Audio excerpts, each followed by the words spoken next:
on the hurricane.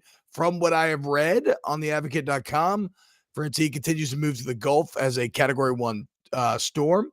It's expected to make landfall just west of Morgan City with max wind speeds of about 96. So strengthened to a Category 2, but then quickly weaken once it makes landfall.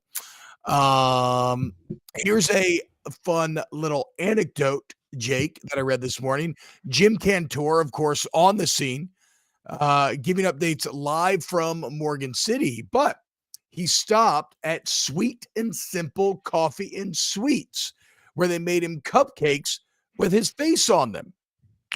And apparently at this place, he had some vanilla, but he also had some shrimp boil cupcakes. That's right. Sweet and Simple Coffee and Sweets makes they have a secret spice blend in their batter that includes some Zatarain shrimp boil. Okay. And so my guy, I would love to try some shrimp boil cupcakes, but the classic Cantor effect, after he showed up, the bakery sold out all their cupcakes. So I did see on the Lake Pontchartrain, like on the sign, it was telling him basically, don't even think about coming here. Oh, really? Why is that? I mean, just because, like, if you're there, like, I guess it's typically bad, so like, we don't even need to see you, like, not even like out of anger, just almost like, hey, I know you got a job to do, but we don't need you today. I disagree so vehemently with the Cantor haters.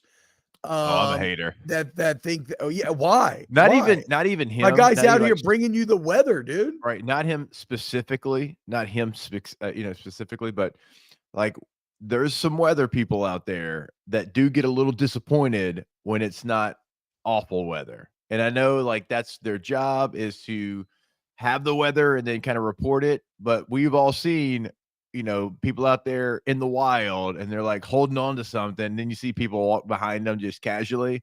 And like, they're kind of hoping for what, like, I hope this thing doesn't even like whisper to us, A couple of things. I don't think it's fair to say that Cantor is hoping for that. Oh, wow. I said that nobody was going to interrupt the show. Here come Odie and Alice right here. I don't think Cantor is necessarily hoping for anything like that, but it's like that old governmental saying, right? In politics, never let a good crisis go to waste.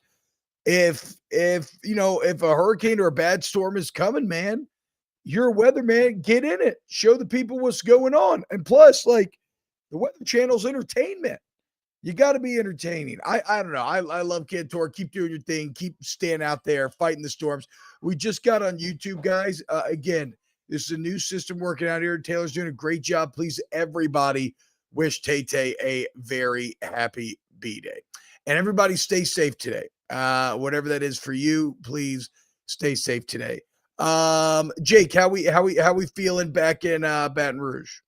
Right now, I mean, I'm looking outside of my window, obviously, like, dark skies, kind of rainy here, but we also had the kids at home, and football doesn't stop for anybody, so we got a couple of practices, and so Katie's going to be like shuffling kids back and forth, even though they're out of school. So it is wild, because I was telling you right before we hopped on, so yesterday was, I believe, the 19th anniversary of us traveling to Tempe, Arizona to go play Arizona State after Hurricane Katrina. And yesterday on Off Campus, Jimbo was a co-host with us. And it's just wild, like hearing his side of it. I never heard the coach's side of it, but hearing his side of what they were doing, and basically getting home like at 2:30 and then being back up there at 6, because they were actually going over to the PMAC. And all the coaches were trying to assist as best they could. He said, and the wild part about it was, like, we're trying to lift boxes and, do, whatever small stuff that we can do. And he's like, by the end of it, we would go over there and people just wanted to talk about football, and just to have that, but a normalcy. Yeah. Just the normal feeling of getting prepared for LSU football. And like, it would take their mind off all the devastation. And he said, like, him and the coaches would go over there and they would sit for like 3 hours and answer like any question about football that anybody in there wanted to know. And he said, that was a way for them to escape kind of the reality of what was. And, that was something we felt that season for sure. And I remember, and I was telling this yesterday, I remember like we didn't play well. Like we had to score, I think, like 28 points in the fourth quarter. I think we It blocked was a a crazy field goal. game. I remember watching it. It's the Arizona State game, right? Yeah, we blocked I a field goal remember. for a touchdown. I Didn't blocked a you punt block for a for a touchdown. touchdown? Yeah, I Yeah, remember I mean, that. it I took a remember, lot of wildness. I was in, the basement of my boy's house, Juice Gentili, shout out to him. We were watching on the TV that we normally played Madden on, and Yeah. that's when Marcus threw that was it that crazy touchdown to early Doucette in the back of the end zone? Maybe on Yeah. 3rd or 4th down to win Yeah, it the was game, I FT dub. I think it was 4th. I'll have to go back. I think it was like I think it 4th was and I short, just remember us absolutely losing our I bet. mind in a random basement in Duluth, Georgia. But that's the joy that you brought to so many of whom had just been through something awful. So Yeah. it would have been awful to lose that game. It Oh, is yeah. actually, and in retrospect, I did not appreciate it at the time. I didn't have great perspective on it. In Right. retrospect, it's actually incredible that y'all found a way to win that game and bring a glimmer of happiness to the state. Yeah, I was gonna say, like, I'm trying to find the box score. I had it pulled up yesterday, but the thing, that I'll always remember from that game was us playing just so poor in the first half. And like they were ranked, like we were 5, they were 15. So it's not like they were a bad football team, but we were kind of getting beat up a little bit. Yeah, And Kyle Williams, like at halftime, he just like lights into us. And he wasn't a big cuss or anything, so it wasn't that. But he's just like, we got people back home. This is their 3 hours to get away from everything they're going wow, through. They don't have a wow, house, they don't have a car, they don't have anything. But you know what they've got? A TV to watch you play. Everybody damn, back home's here to watch you, to get away, to be excited about some I'm getting emotional thinking about it. And coming out of halftime, I just remember, like, we were completely different because he's right, like, we had players that they didn't know where their families were, like, I mean, there was people that were not accounted for, yeah, and we go across the country to Arizona to play this football game, and then at halftime, we're playing poor because, of course, we got other things on our mind, but when you put it into that perspective of, "Hey, yes, there's more important things in football, but right now, everybody's looking for something to grab onto and have some hope and have some joy just for 3 hours in their life." And when he said they don't have a house, they don't have a car, but they got a TV to watch you play, oof, man, that's something I'll yeah, never forget. That's a core memory for me. yeah. That is goosebump. That is frisson inducing right there. I always remember the anecdote that stuck with me about that season is not an immediate one, but Tommy Moffitt. I'll never forget. You sit there in the weight room and you just talk before workouts or Mhm. whatever. Just like in those little side rooms, it's where some of the best interactions happen. And one day we were talking about the '05 season, and he always maintained that '05 team was actually the most talented team that he had in his tenure at LSU, right? Better than Mhm. '03, better than '07, better than '11, whatever. But that just through Katrina and everything therein, it was just the team was just completely exhausted by the end of the Yeah. season. And the example that he used to reinforce that is saying that he never slept on planes ever, right? And then for the SEC championship, he'll never forget they're going to take off. And before they even took off, he passed out and he did not wake up until the wheels hit the ground and the bump woke him up, Yeah. which was, again, this guy who flies hundreds and hundreds of times that had never happened before. And it's just because it had been it's already Yeah. an incredible grind without starting with a literal,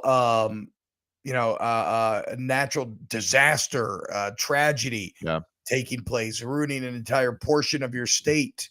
And I mean, to back it up, look, yeah, what happened against Georgia in that SEC championship happened, but look at what happened when they got a little time to rest. Look what happened Yeah. against Miami in the Peach Bowl with a little time to recuperate. So, Yeah. We had an extra, so basically an extra at least 8 days of camp because our North Texas game got canceled. And look, we all know what Coach Miles was going to do with some extra time. He was going that's to so practice. crazy, So bro. we had like 8 more days of camp. And then we move a game that was supposed to be here to Tempe, Arizona, and then we play Monday night in Tiger Stadium. We never had a bye week that year. Like there was no bye week. And so now you get two. And we were talking about, the LSU team and them playing an extra day later, right? So playing Sunday, travel, got back late. Maybe they looked a little tired against Nichols. Like that team, we were on fumes for the entire season. By the time we got to Georgia, like we just you try, right? You try to put it in third, and it's just grinding. The Yeah, transmission's just not working. And you're right. Like we got a little bit of a break, and Miami was top 10. I mean, they had they were a good They had team. Hall of Famers and Hall of Yeah. Famers on their team. And gosh, outside of Virginia Tech, that might have been the biggest ass whipping I was ever a part of at LSU. Crystal wants to know, do you know the football preparations for today? Does the team stay in the facility? They practice in the AM and go home? I would imagine they probably are going to practice this morning, For depending on the sure. Yeah, I would timing. think so. Get in very early morning. And then I can only speak to Gustav, which was pretty bad for Baton Rouge, and we stuck around for that. Yeah. And that week we we just stayed at WCA, and a lot of the players who lived off campus would move into, and I do remember LSU's power sources being underground. So while we lost power for a little bit, we did not lose power that long. So I imagine, yes, they would probably practice early today, ride it out. I'm not sure about tomorrow. Would you get a late practice in tomorrow, or do you just kind of have to chalk up Thursday's practice? I Because mean, the thing about it is, guys, next segment, we're going to get into the game. yeah. These are two teams where it doesn't look like, on film, this looks like a really good matchup, in my opinion. Yeah, no, I'm right there with you. That they're not going to not practice somewhere somehow on Thursday. It's just one. I agree with you when you watch tape, but also as we know, you practice during a hurricane. We practiced like the morning Katrina was hitting. We were in the indoor, and Which I do know that Miles said that he would. I heard he had looking like that yellow. What are those like fishing outfits? You know the old yellow fisherman that's on. Like the fish sticks. Yes, exactly. Thank you. That's what I was looking for. Yes, that looking like the mascot on the fish Yeah. sticks. But I remember him and hearing that he definitely regretted that. The Yeah, he Katrina did. I morning mean, practice. again, that was something that Jimbo and I were talking about yesterday. He's like, that's the most crowd noise I've ever had in a practice because there was like branches slamming into the indoor. I mean, it sounded like you had a shotgun going off like every 5 seconds. Boom, boom, just branches just hitting the indoor. At one point, the power went out and we had the backup, like the lights that are basically attached to a generator and Yeah, they roll them out there. yeah. We had like 7 or 8 of those, and that's how we were practicing was off of the generated lights because the power was out in the indoor. Jeez, dude.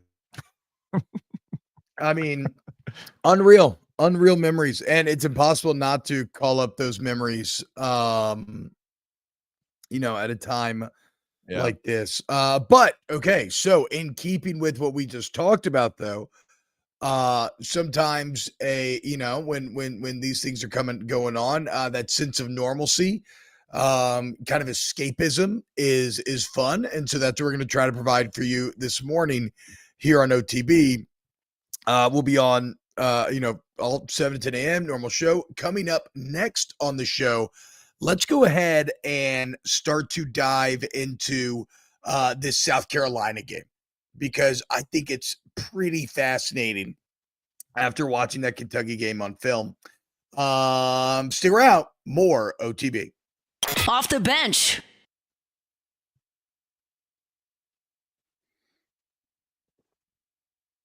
What's going on, y'all? Go to oakparkevents.com. Oakparkevents.com. That's Oak, Park events.com. And that's going to get you a couple of great venues to go check out for, look, any kind of corporate retreats you need, networking dinners, anything like that. But fellas, let's say you just got engaged. Okay. You're here at the beginning of a wonderful committed relationship. You know how to go ahead and get ahead of the chains, set up third and short. You tell your fiance, hey baby, look, I'm so excited for the wedding that I booked us a consultation at Oak Park. We go check out Oak Lodge, that old school New Orleans sort of feel. I mean, the brass mahogany bar is mwah. Or we go to Park 73, a little more outdoorsy, a little more wide open, a little more in the wilderness. Either way, Oak Park has done thousands of wedding guys and can customize it however you want, okay, to your liking. A true turnkey service. Go to oakparkevents.com today.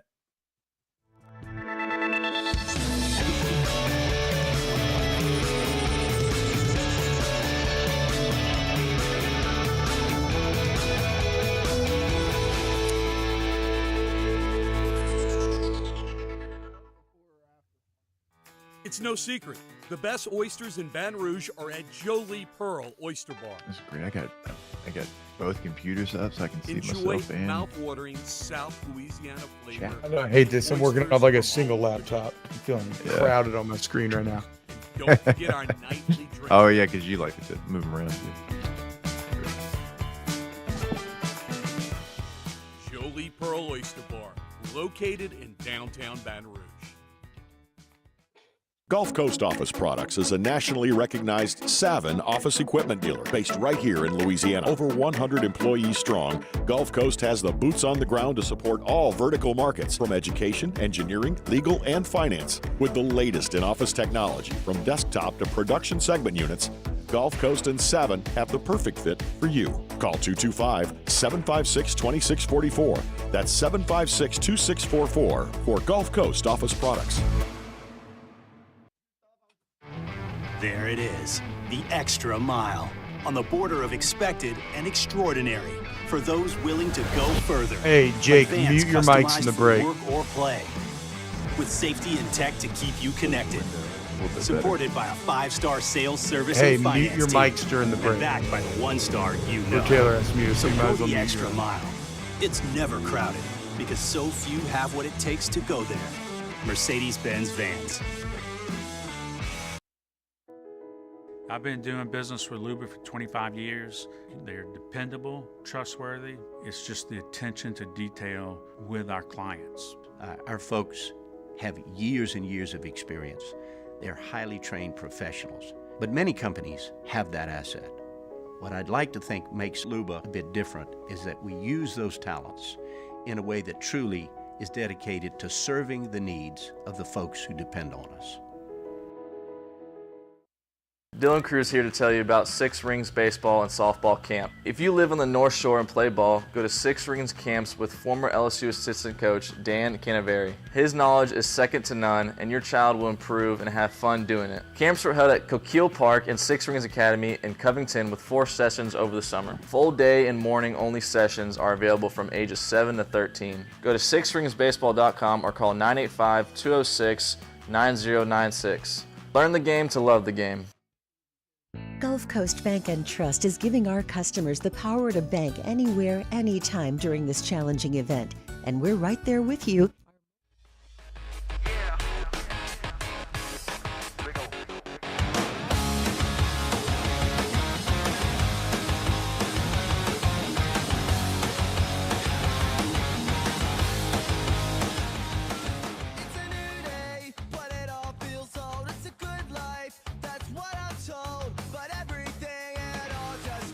Welcome back to Off the Bench with Hester and T-Bob. Yo, what's going on, y'all? Welcome back to OTB. We are doing it remotely today. If you're just joining us, everybody stay safe. Francine is obviously preparing to move in. Hunker down. Hope you have your supplies ready and whatnot. And let's hope that this is all just no big deal. And you know, just a classic hurricane party, but no major damage, no loss of life, anything like that, obviously. Also, a happy birthday to Tay-Tay. It is September 11th. Let's talk a little LSU, South Carolina. As Jake, I think there's a couple interesting angles here. I want to get into the film, but before that, I want to talk about the vibes a little bit, because it is interesting. It's such a week-to-week sport.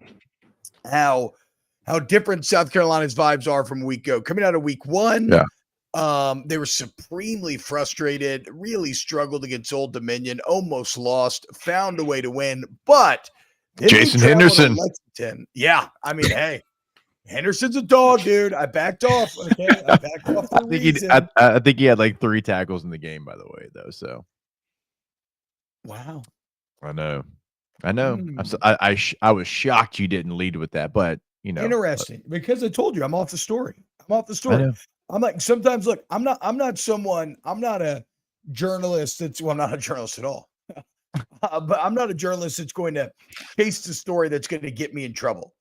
If Yeah. this is a movie and the boss is like, "Hey, I need you to back off," I'm like, "Okay, sure, whatever, dude. Okay, yeah, yeah. Right. We're gonna bury it. We're just gonna Mhm. bury it. We're never gonna. Okay, yeah. Okay, great, perfect." Um, so South Carolina really struggles out of week one. Then they go to Lexington, and it Mhm. all comes together. They whoop Kentucky's ass on both Yeah. sides of the line. Lenore Sellers shows some interesting growth points, and all of a sudden, the vibes could not be higher in South Carolina. Game day's coming back for the first time in a decade. And then you look at LSU, and this is about as close to. Okay, here's my question to you. Is this Mhm. the low point of the Brian Kelly era right now? Sounds to Ooh, me that's like you're. no, Sorry. no, no. I mean, look, it's a fair question. Mm, so I felt worse after you lost to Florida State, like in the first game, like first ever game. Like that was tough. I And I'm mean, like, the manner in which you lost was brutal, but I do feel like it was kind of like, yeah, first game. a It little is what bit, it but I is. think it was the manner that I could not just get over. And the block extra point after you had a block kick before, you didn't fix it. It's like, who's the special teams coordinator here? What's it gonna be? That was low for me. Um, I mean, it's up there. Yeah, just because you lost the opening game. Although you played much better, in my opinion, than you did the first two times that you lost the opening game, which is weird to say. Like there's no moral victories, but the tape was much better. Yeah, I think it was I just agree with that. really the thing that has me like questioning where you're going to go is not only that you struggled with Nichols. Like we've all been in that game. Like we have all been in that game against a state school where it was like a muddy first half. You didn't cover the spread, whatever. I think for me, it was the physicality and the way Nichols brought the fight to you that I can't get over. And that's when I'm wondering, like, is that a switch that you can just flip on Yeah. and be the team that is more physical? Because that was something I thought this team was going to have from the get-go. And, defensively, it was almost like you're going to have that to be competitive. It's going to have to be, too gritty to be pretty, like I always talk about. And there's some players doing that. I don't want to throw a blanket on everybody. But the thing that concerned me was the physicality in which Nichols played with offensively in their run game. I mean, they had offensive linemen that were, 5'11", 280, but getting after you. They're not the most impressive of specimens. I will say this. Like I'm not impressed with South Carolina's offensive line at all. I think it's a big Yeah. weakness.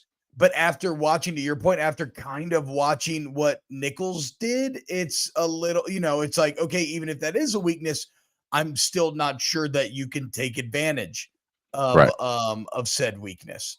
Um, so again, I think both teams are entering the game in massively different headspaces, which is something to keep an eye on as LSU is maybe feeling a little bit of pressure, maybe feeling a little wobble in their confidence, whereas South Carolina is about as confident Now as this they've been in a is while. I want to throw this one to you, T, because we haven't talked about it yet. This is the third year in a row that they've beaten Kentucky. Yeah. Shane Beamer has Mark Stoops' number. And you go back and you look at 2022 on the road in Lexington, Kentucky was number 13 in the country, and you beat them 24-14. And at that time, you had a 500 record, I believe, or maybe you were 3-2. You go back to last year, you weren't very good. You were 5-7, and you had to win 3 of your last 4 to get to 5-7. You beat Kentucky again last year, 17-14. How much of it, in your opinion, is matchup? How much of it is Shane Beamer versus Mark Stoops? Or do you think that it's just, look, every game's going to be singular and they went out there and they just beat them? Like, do you take anything with them beating them 3 times in a row? I don't, because of how overwhelming this year's film was, right? Right. It was bad. I mean, Kentucky looks like just garbage on this They film. set offensive football back 15 years on this film. Kennard and Stewart were feasting on Kentucky's offensive tackles. They were like Jim Cantor getting some shrimp burrow cupcakes. They were out there slamming their faces as much as they wanted. But really it was both sides of the ball. Just getting and it's not even a good South Carolina offensive line, really. Like Deion Walker was fine for Kentucky defensively, but no, that Kentucky offensive line was horrible. Brock Vandegrift, they have a complete inability to throw the ball. But I like the South Carolina defensive line across the board. Like I said, it's Kennard, who's going to be number 5 this week, guys. Yeah. Dylan Stewart, the freshman phenom, who's number 6. Number 90, TJ Sanders is a good interior pass rusher. He's a redshirt junior, 6'4", 300. Very experienced. They got DeAndre Jules, number 99, 6'4", 315. He's a sixth-year guy, right? So they have a lot of great experience on that D-line mixed with the freshman phenom in Kennard. And so, and they used it to just absolutely dismantle Kentucky. And so that's where I think the overall kind of theme of this game is that it is strength on strength and weakness on weakness. South Carolina's pass defense, especially, is one of the best in the SEC, at least statistically right now. But I think it's very, very good from what we saw in film. And obviously that's LSU's strength. Whereas South Carolina's offense is still bumbling a bit, but I don't have much faith that LSU's defense is going to be the one to stop them. So who can win the strength battle? Who can win the weakness on weakness battle? And even zoom in specifically, guys, watching Kennard and Stewart go against Emory Jones and Will Campbell is going to be the premier matchup of the day. I want to encourage everybody, when you watch this football game, when the ball is snapped, especially on obvious passing downs, please do not watch the quarterback. You shouldn't do this anyway, most weeks, because the quarterback does nothing. Please do not watch the quarterback. Watch the tackles and the ends battle each other, and then the ball will get thrown, or they'll guide you naturally to the quarterback, right? And then so you see what happens. But watch the hand fighting, watch the bend, watch the technique, because that's where the real game is going to be decided. And so there's a couple of matchups, and I agree with you. That's going to be fascinating because LSU's really good at pass protection, but we all know, the run game has a bunch of room for growth, and then South Carolina gets after the passer. So that's certainly a matchup. But also, like you mentioned, South Carolina's offense, they sputtered even against Kentucky. They found ways to make plays when they had to, but the highest graded South Carolina offensive player was 68.6. in this game against Kentucky. They had no one in the 70s, 80s, or 90s. And so it is a unit that you have to take advantage of. Now, they've got some matchups that, if you're an LSU fan, kind of make you nervous. We talked about them. They have 3 guys that can go out there at quarterback and run the football, and they can do it well. And they're all 3 kind of different guys. And so you think all 3 play?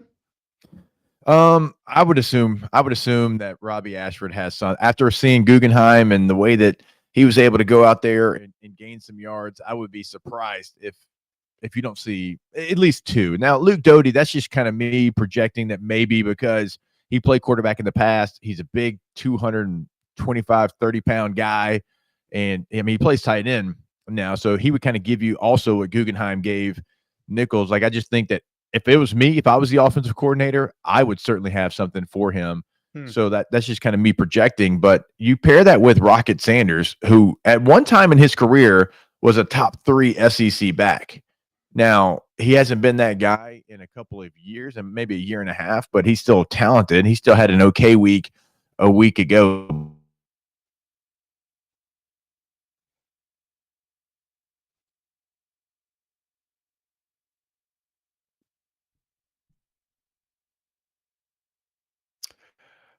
Sorry, Jake, I lost you for a second at the end there. No, I was just saying, are they going to try to control the clock? Because that's their advantage. That's what they feel like their advantage is after what Nichols did to you a week ago. Yeah, so they're going to try to do that. Keep it away from your best asset, which is Garrett Nussmeier. That would make a lot of sense to me because that's what I was going to get at. Actually, you know what? Let's respect the clock a bit here, and let's go to break because I want to explore what is LSU's biggest advantage in this game, and let's really focus in on how this game is going to be critical in giving us what is and answering what is the truth of this LSU team this year. Coming up next here on OTB. Off the bench. Go to Tommy's Windows, Doors, and Siding for your windows, doors, and siding. Hardy Planker vinyl siding, wood or vinyl windows, any type of door, any sort of damage that you may suffer over the next couple of days. Guys, make Tommy's the bid on your project. Okay? They operate with a relentless effort, with integrity. There's a reason why Tommy's been in this game for over a quarter of a century, right? And there's a reason why every year the company's been in existence last 7 years. They have won the Angie Super Service Award, and it's because they put everything in to make sure the job is done correctly, efficiently, and satisfactorily to the customer. So make them a bid on your next project. The website is geauxtommies.com, geauxtommies.com. Yeah, when you go to that website, check out the work that they can do for you. Remember, they can customize any job. So, yes, the gallery, the testimonials, they are great assets for you, but just know they can come in and do whatever you need to get done. Go to the website today, gotommies.com. Bayou Chrysler Dodge Jeep Ram has back-to-school savings like $16,000 off 25 Ram 1500 trucks. We're open for business in our beautiful new showroom and taking $16,000 off. All new Bayou vehicles come with a complimentary extended warranty. The crew at Bayou Automotive is going to do right by you.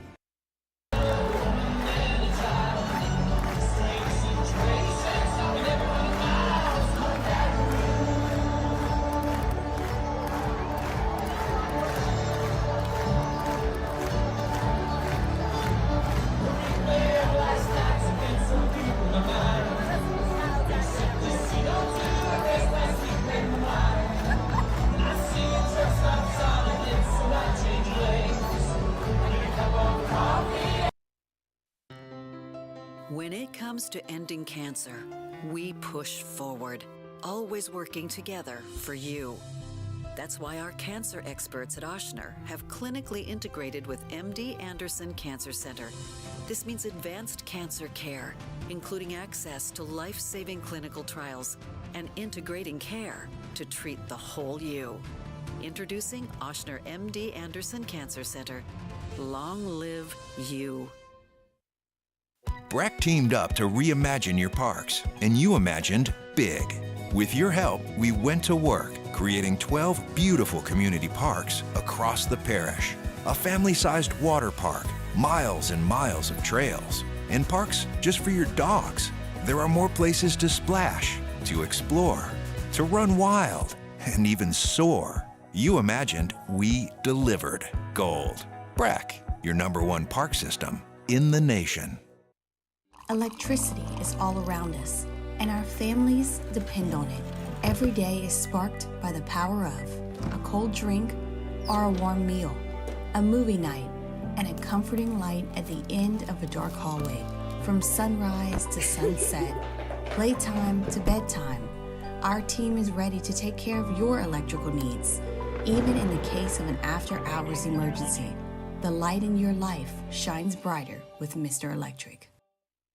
Hey, it's Matt Moscona. For years, you've heard me tell you about Insurance Network of Louisiana, helping you find better coverage for less money. But it's not just for your home and auto. They also offer commercial property. So, retail stores, professional offices like doctors, dentists, attorneys, clothing boutiques. Insurance Network of Louisiana can find you better coverage for less money. They service the entire state of Louisiana, and they're local. So call today at 293-0450 or lainsurance.net.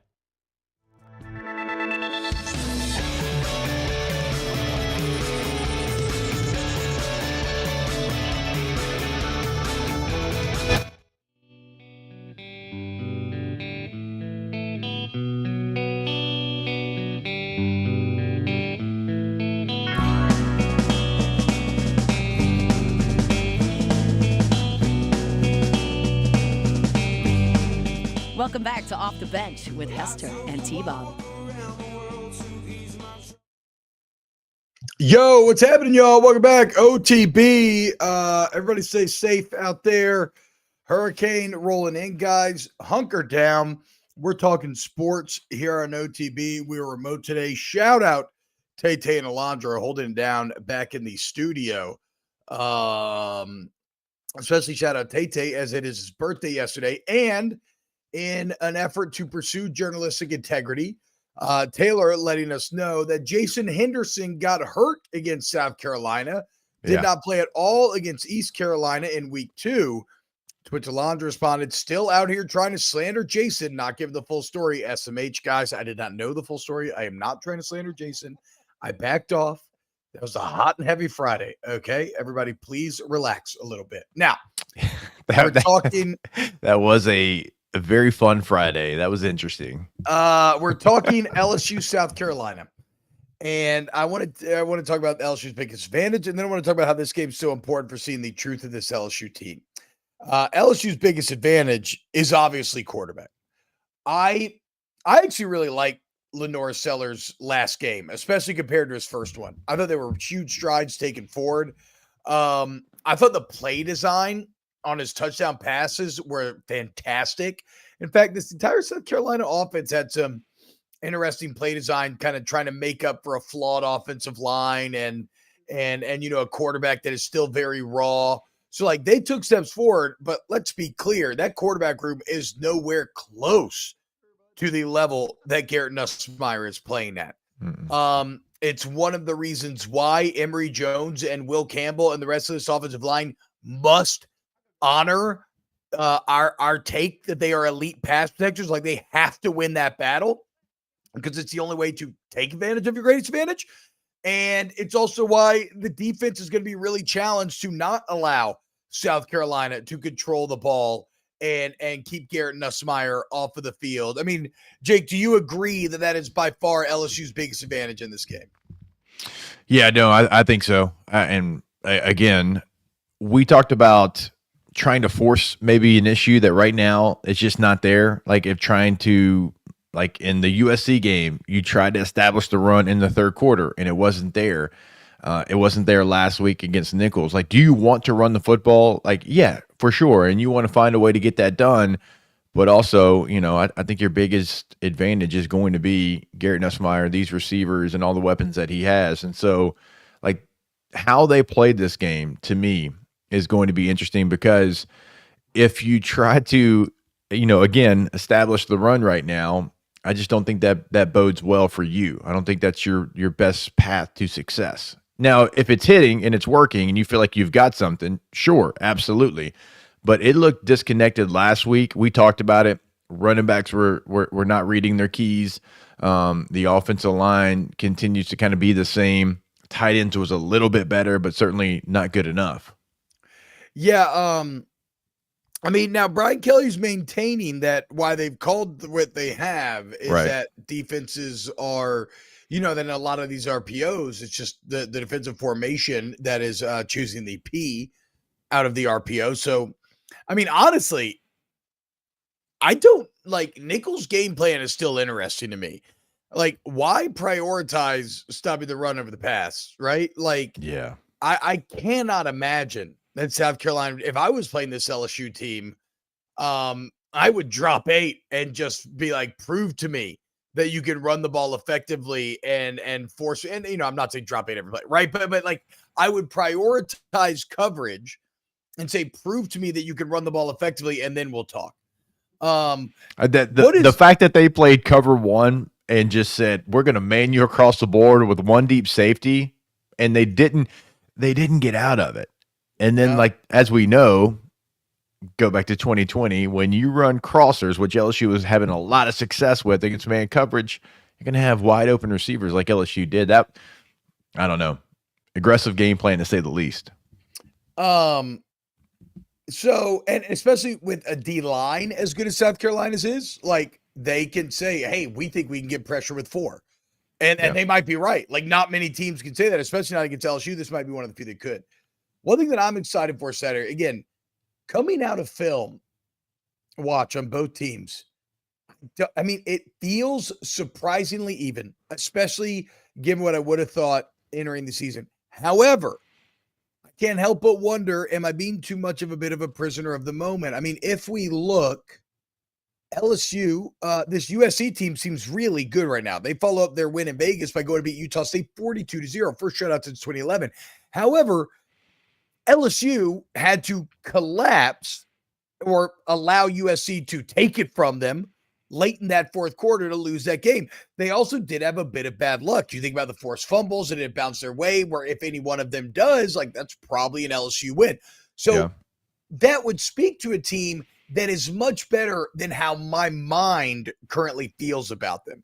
So that's what I want to see Saturday, right? That's what Saturday is going to let me know. What is the truth of this team? Is it more of the team that made some crucial errors and allowed crucial plays down the stretch to lose to a very good USC team and they're pretty good themselves? Or is this kind of the middling, somewhat sloppy, personnel deficient team that it appeared like you were in the win against Nichols? Yeah, let me ask you how you felt maybe in 2022 and 23. We know you lost the opener. In 22, you come back, you beat Southern 65-17. You were a 44-point favorite in that one.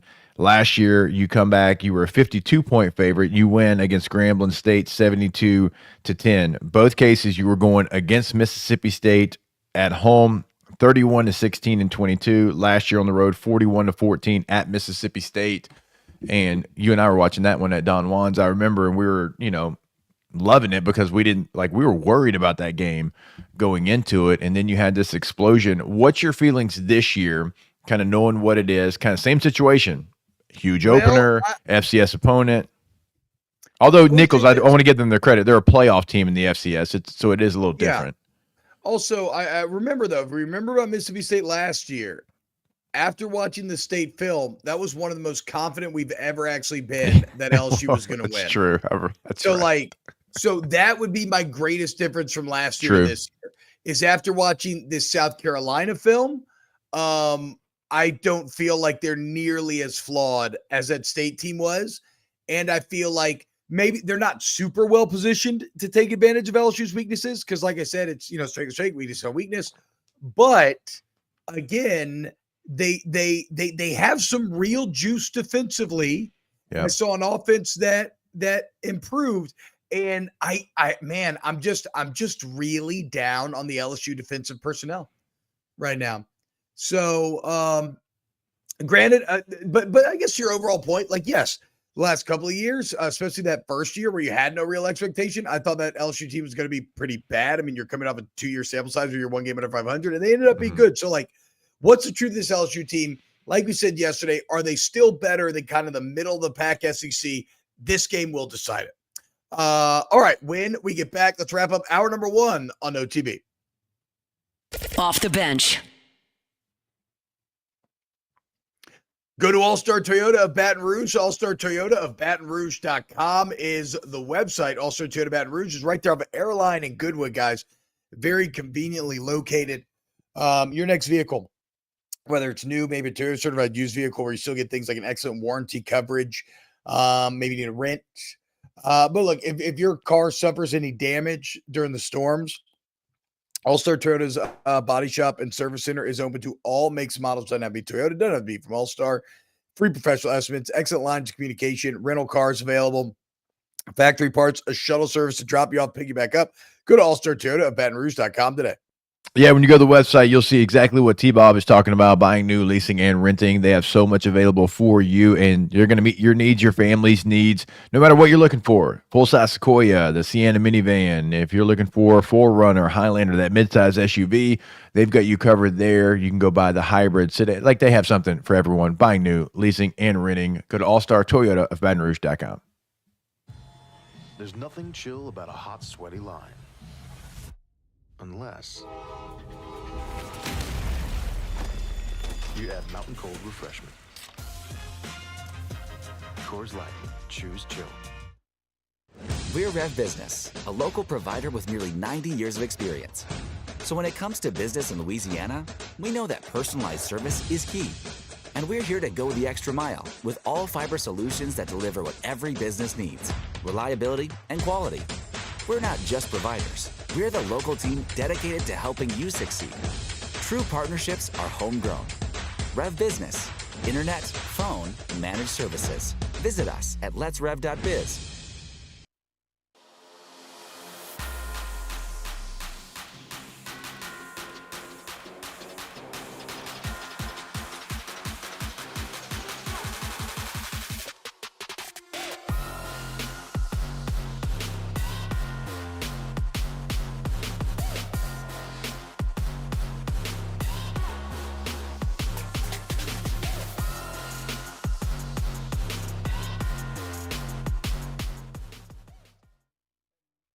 Jerry and Benny Payne began Central Plumbing Company out of their driveway in Tanglewood subdivision.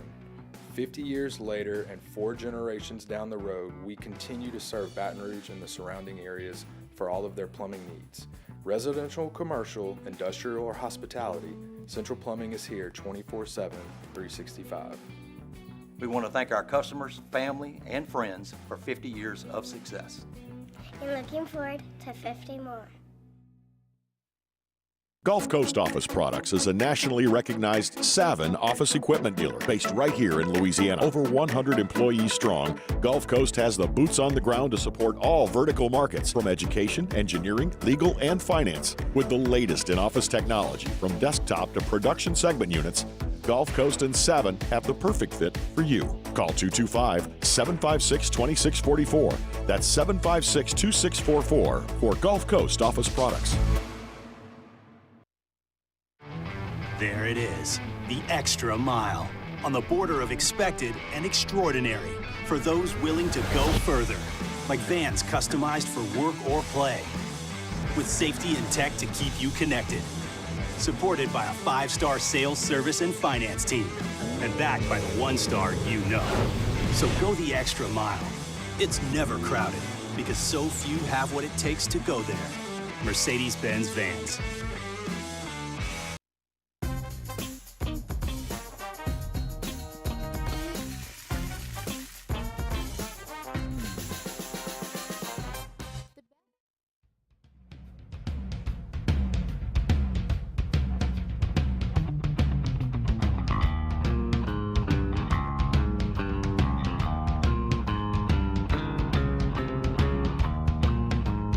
Welcome back to Off the Bench with Hester and T-Bob.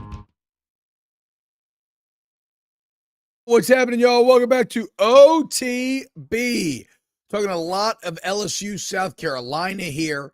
Coming up next hour, I want to talk some Saints. I want to preview the college football weekend as a whole as well. Jake, one area that I do believe after watching South Carolina that LSU could take advantage of is it is a weak offensive line for South Carolina. Savion Jones, if he rushes the passer with his hair on fire in the way that he did in week number 1, he should be able to make some plays. If you want to line Harold Perkins up at times on the edge on third down, obvious passing advantages, he should be able to make some plays. Now, Sellers' mobility is huge, right? Because he kind of lets, if their O-line busts, he can kind of make up for it.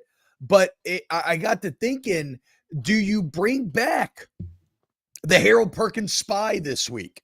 Maybe that's his best role on obvious third downs instead of being rushed off the edge or dropping into coverage. Yeah. I'm going to be very interested to see how they use Perkins after a week in which they too have to see that what they're doing currently just is not working. Yeah, and we talked about it. I think it was Monday that we talked about it. If the coaches thought he could hold up at defensive end for the totality of a game, he would do so. And I look at him and I know he can get after the passer, and I'd love to see him do some of that. He can't play D end all the time, and that's been what my Twitter mentions have been flooded with. He's 222 pounds. He couldn't, like T-Bob, you know this. If a tackle saw that in any kind of run game, he's going to have the advantage. Now, you can get away with doing it sometimes. He can't line up at defensive end for a full game and play there. That's not going to happen. And that's not even sliding Harold Perkins. That's anybody that's 222 pounds, any of us. You can't get it done. You can be effective there in, different roles, which I would love to see. But you're right. Like, do you spy Certainly if Robbie Ashford's in the game, I would. I mean, because that is one thing we know Harold Perkins can do. He's elite at stalking a good dual threat quarterback. Just So think about that Bryce Young I know. game, dude. I like. Oh my that's gosh, that's one of the best my tapes I've Harold- ever watched. That's my Harold Perkins. More than the favorite Arkansas memories. game where he had 4 sacks. Not even close. Like not even close. Him, yes, him just like a lion in the tall grass, springing out and swallowing up Bryce Young was a sight to behold.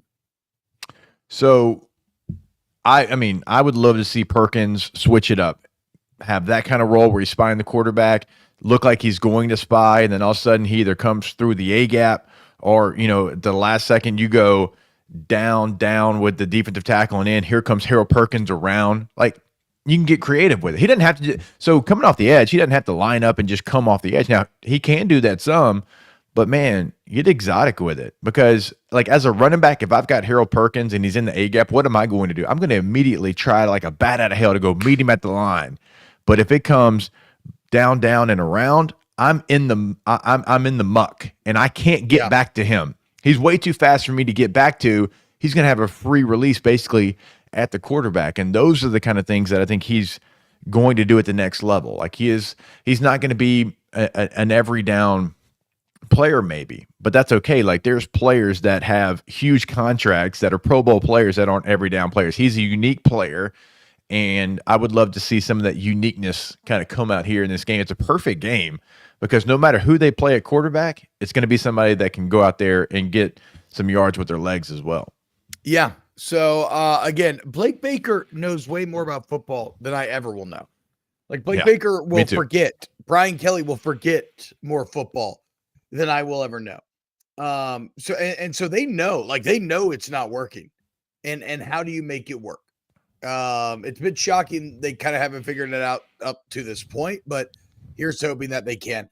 We're not going to get into full game predictions as of yet.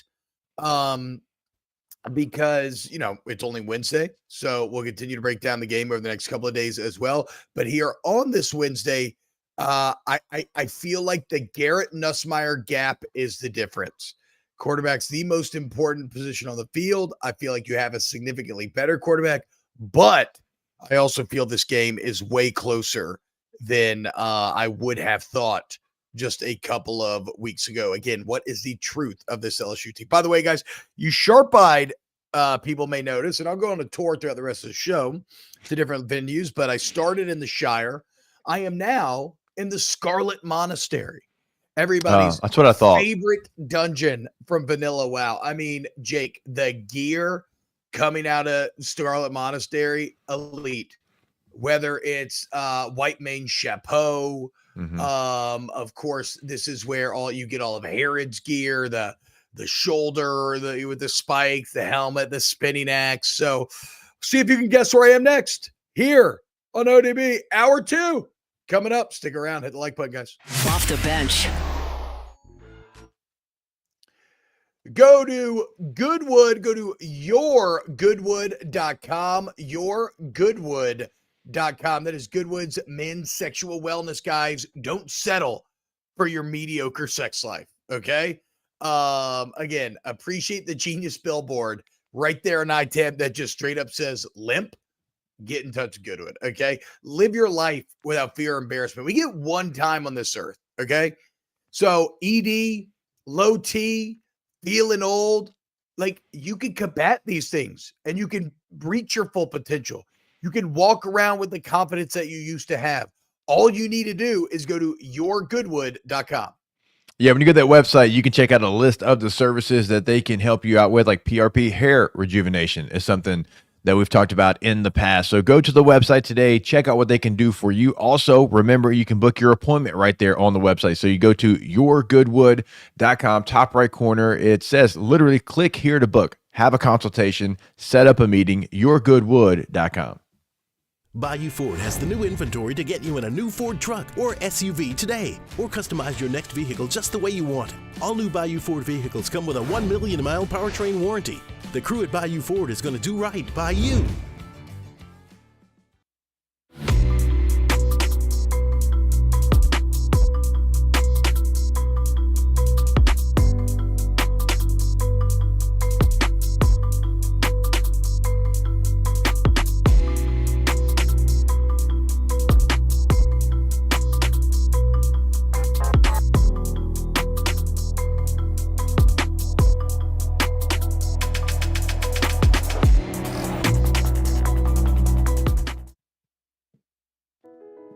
I've been doing business with Luba for 25 years.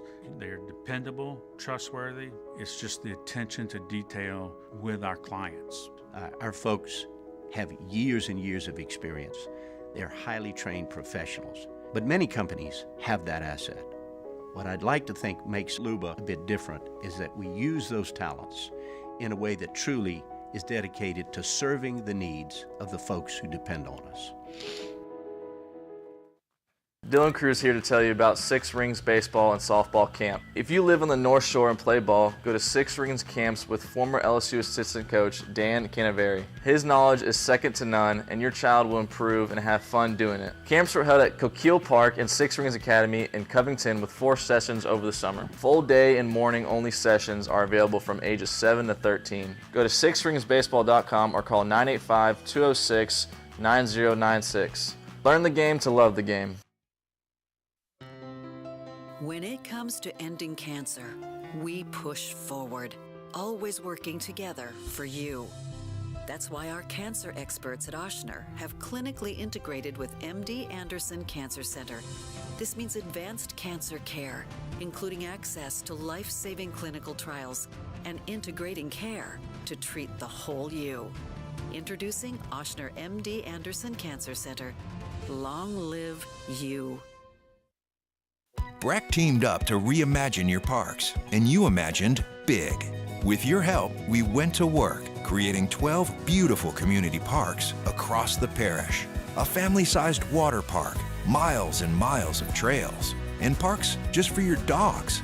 There are more places to splash, to explore, to run wild, and even soar. You imagined, we delivered. Gold. Breck, your #1 park system in the nation.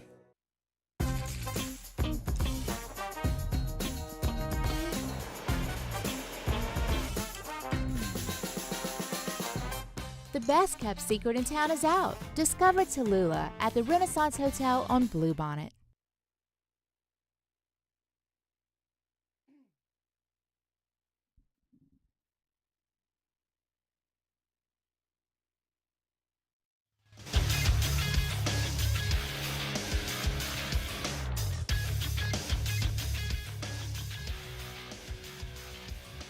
Good morning. It's 8 a.m. here on Wednesday, September 11th. Today in Baton Rouge, you can expect a hurricane coming through the area sometime this afternoon. In hour 2 of today's show, we'll continue to break down Tigers, Gamecocks, and we'll dive into a little bit of the New Orleans Saints as well.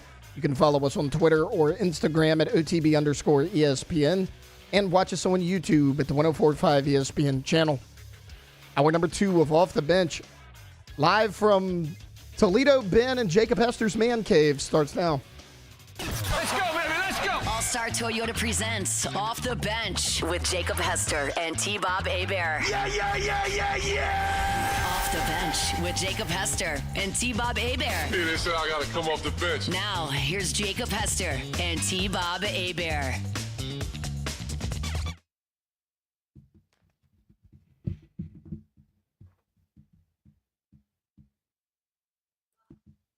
Yo, what's going on, y'all? Welcome back to OTB, hour number 2. It is Wednesday, September 11th, a day of remembrance, a day that our own Taylor Sharp was born, and a day in which Hurricane Francine is currently moving in on Louisiana. So everybody hunker down, stay safe today, guys. I just hope that all this passes with nothing serious happening, obviously. We're trying to offer a brief respite amongst the storm as we sit here and talk sports on Off the Bench. Again, massive shout out to Taylor and Alondra. They are in studio producing the show while me and Jake are doing the show remotely. I think I'm done talking LSU, South Carolina for today. I think coming up on this hour of the show, I want to talk some New Orleans Saints. I want to preview week 3 of the CFP. And if you're watching on youtube.com/1045ESPN, where am I? Okay. We visited the Shire, the Scarlet Monastery. Where am I now? See if you can find out. And by the way, guys, if you're watching on YouTube, hit the like button. Help please the algorithmic gods that rule our existences. Speaking of computers and algorithmic gods, Jake, the Athletics computer models now favor your New Orleans Saints to win the NFC South. That's right. These are models that simulate the seasons. You know, I hate 100,000 computers. times. I hate analytics, but I actually agree with this. Like the way they looked, and I know it was against the Panthers, but I can get behind this one. And it's not just the Athletics. ESPN's actually now changed and favors the Saints as well. But we'll dive into the Athletics. So before the season, the Falcons are getting a 49% chance to win the South. The Saints are given just a 26% chance. Now, after 1 week, in which both the Saints and the Bucs looked great, the Falcons Bucs looked did awful, look good. Yeah. and the Panthers looked like absolute trash. The Saints are a slight favorite, 35% chance. Interestingly, the Falcons still at 32, so not completely bagging off yet. Bucs at 31, and the Panthers are given just a 3% chance of winning the NFC South. That feels generous, honestly. Now, maybe more importantly, the playoff chance percentage up to 48%. Yeah. Also, congratulations to all of those just completely obsessed Homer Saints fans that got their annual Saints Super Bowl bet in, because you're already getting juice as the odds, Jake, have gone from 100 to 1 to 55 to 1. Oh, nice. So nearly, if you got in at 101, congratulations, you are making money. Who that is back. Now, look, I mean, I'm being a bit tongue-in-cheek here, but it was a great first performance. Before we get to Sunday's game with the Cowboys, Jake, did you see the Kirk Cousins videos making the rounds that Warren Sharp put out there? No. It's the end zone view of all of the Kirk Cousins throws, and I don't want to read too much into it, but let's read into it. Allow myself to introduce myself. He does not look comfortable driving off that back leg. On a lot of his throws, it's very ginger. It's all arm. And which he never had he didn't have a strong arm. Like that wasn't the part that made him really good, right? It wasn't his arm. And so if you don't have your legs, I mean, I'm looking him up right now. I'm about to check it out. Yeah, you watch the Warren Sharp video, and we could circle back around to it, because I mean, obviously you have a better opinion on this stuff than I do, and so I want to know if you agree or if I'm just again kind of having my brain tainted. Because what Warren Sharp tweeted was like, "Watch this. Here's all Kirk Cousins. Watch this. Tell me what you see." Obviously, he's intimating like his Achilles. He hasn't recovered fully, or he's not the same.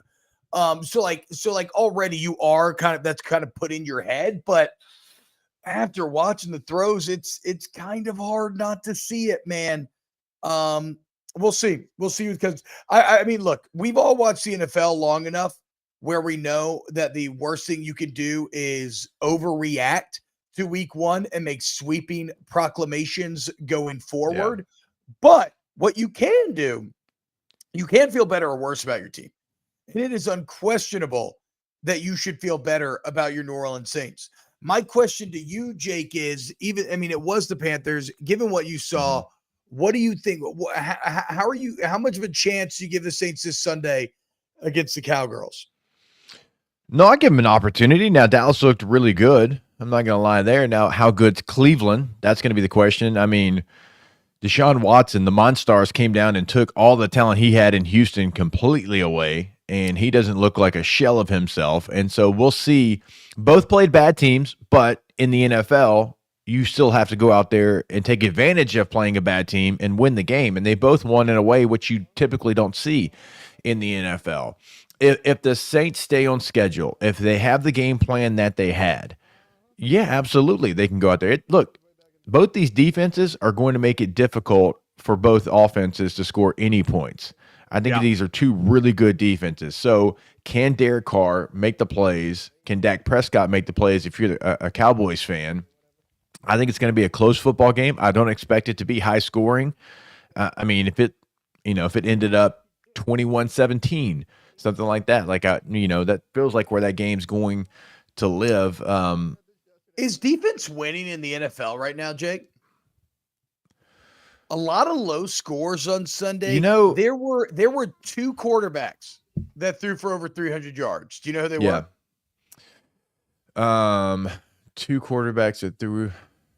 Mahomes? Actually, no. No, He got I close. felt like he did. He was at like 280. I believe. Allen? Josh Allen? No. Kyler Murray. I don't know. I'm just thinking of scores in my head. It was Tua and I think Tua Stafford. led the NFL. You're right. Tua and Matt Stafford. But I guess whatever. That was just like a fun little fact. The overall question it felt like defense Mahomes threw for kind of- 300, but I agree. But is defense kind of punching back after I think so. some very offensive years? Even last year, the defense was way better.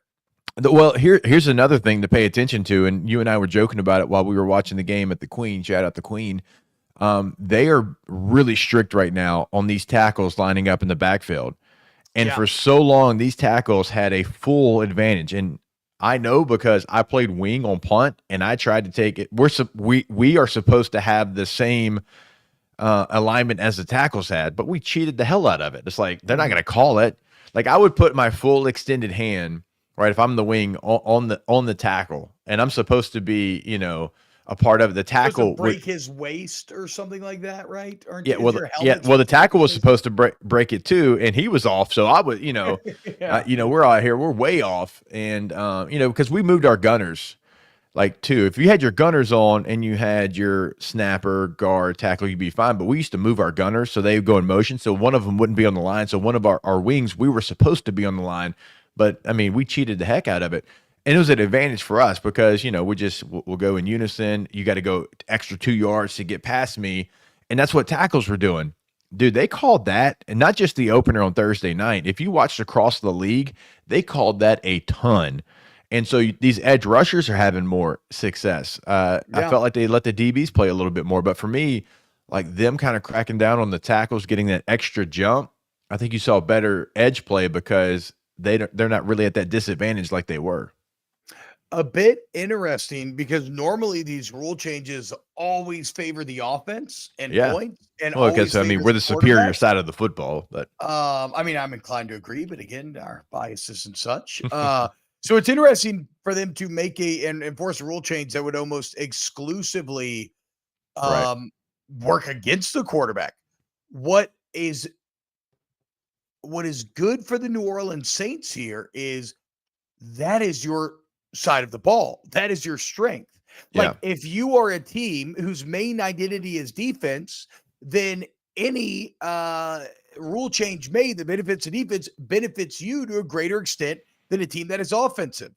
And yes, you can say, team up, but it's very small. That's fine. But look at that toe out of bounds last Thursday night.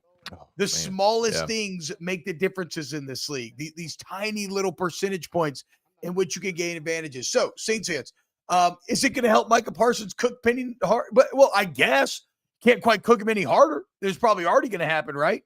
So, if you're a Saints fan, okay, this is a slight win for you here. A little defensive rule change that should juice up your side of the ball. I'm excited. I would move Micah Parsons over Trevor Penning like every play. Yeah, you do it like how Dion used to follow the best receiver around. Just flip it. I wouldn't even have Micah Parsons go to the huddle. Dion, my old man always talks about how Dion used to. He didn't go to the huddle. Used to not even go to the huddle back in the day. Yeah, no He'd need. Just chill, and wherever the best receiver was, he'd just be on him, and that's it. Oh yeah. Well, so going back to, God, I don't even remember. I think it was Sunday night game between the Rams and the Lions. Once the Rams starting left tackle went out, like Aiden Hutchinson, he wasn't switching sides. He was over that left tackle, and the left tackle either got beat or he held on every single play. In fact, some they didn't call because they were like, this is our best pass rusher. He's one of the best in the league. This guy's not very good right now at tackle. He's wearing number 61, red flags all over the place at tackle. We're going to attack him. And that's what they did. So the Cowboys are going to do the same. And Trevor Penning, like, this is the game that you can shut us all up, at least for a little bit. You can go out. Micah Parsons is a unicorn. Nobody's built like him. Nobody looks like him. Nobody plays like him in the NFL. And I mean, that's a compliment. If you have a good day, you might not have a great day. If you have a solid day, man, we'll give you an attaboy and we'll kind of move on until you prove us wrong. Yeah, I agree. Like, There were a couple times last year where Penning just literally could not operate. Right. Like could not. And so that's all I need him to avoid this Sunday. Like, I'm setting my expectations for him to give up a sack, maybe even 2. Yeah. Yeah. Which normally that gets you cut. But against Micah Parsons and who you are to this point, if you throw the ball 25 times and you give up a sack and a half, honestly, I would take that. It sounds crazy. It sounds wild yeah. to even say that, but that's kind of the situation. It's the best maybe in the league against potentially one of the worst pass protectors in the league. Well, and what an opportunity for Kubiak here to really reinforce what was a legendary debut. I mean, we spent all offseason painting this guy as the savior. Could not have been a better first showing, but now here immediately he is going to have to scheme his ass off to overcome some personnel disadvantages. On the other side of the ball, Nick touched on it. Oh, go ahead. Yeah. Sorry to cut you off there. I did want to mention, you mentioned Kubiak and what he can do.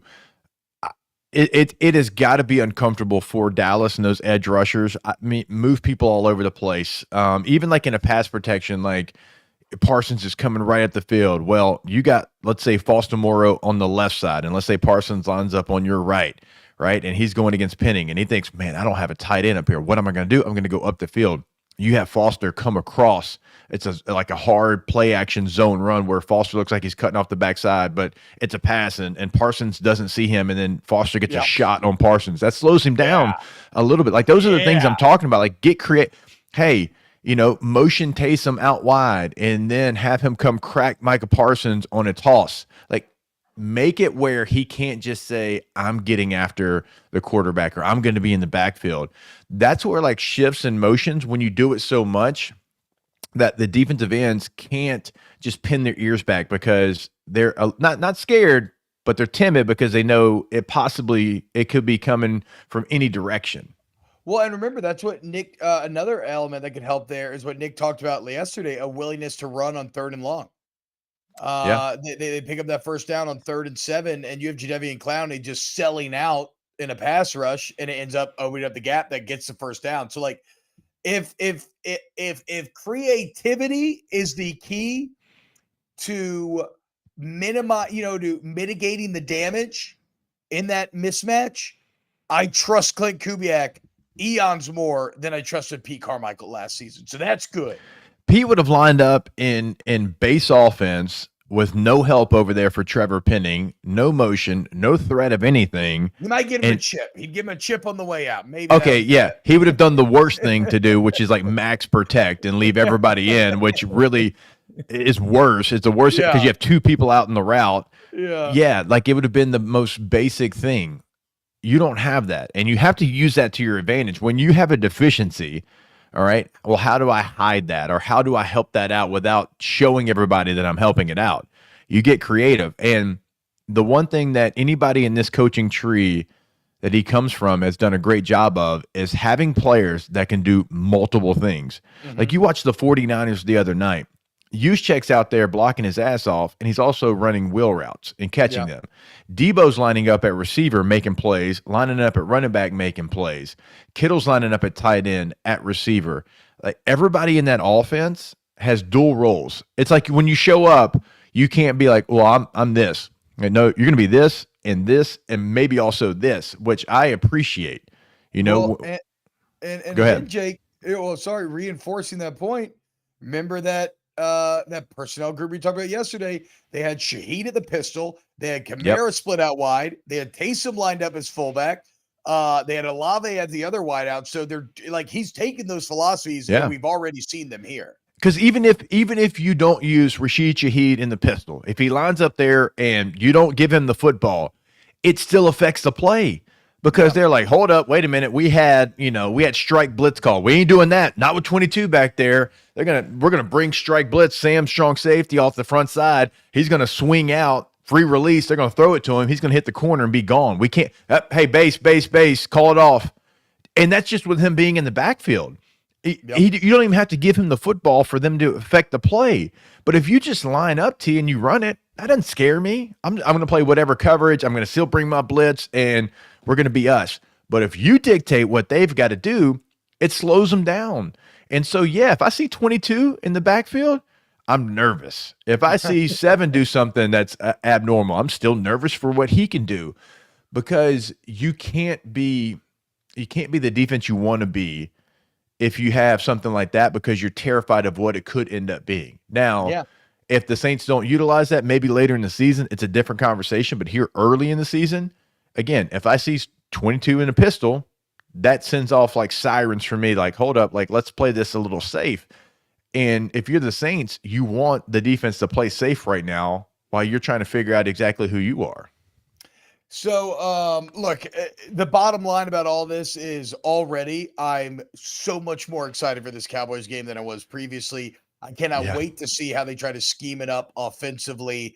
And we'll continue to break it down, as well as the other side of the ball probably tomorrow. Coming up next, let's dive into this week 3 schedule for college football. Let no man tell you this is a bad weekend. We're going to tell you why it's great here on Off the Bench. Off the Bench. So you heard Jake mention the Queen in Baton Rouge. And maybe you ain't been by the Queen's. It's been renovated top to bottom, y'all. You need to go check it out. It is beautiful, and it is your home for football this fall. If you're looking to get together with the fellas and you want to do some gambling, you should have seen the partners in front of us when we were there the other night. My guys probably had 30, 40 tickets. It looked like they were shuffling a deck of cards. I'm like, bruh, how much y'all got on this game right now? But that's the point, right? Cash in, cash out, baby. You know, your phone's fun, but you go to DraftKings Sportsbook in the Queen, you place a bet, you hit, you're walking out with green.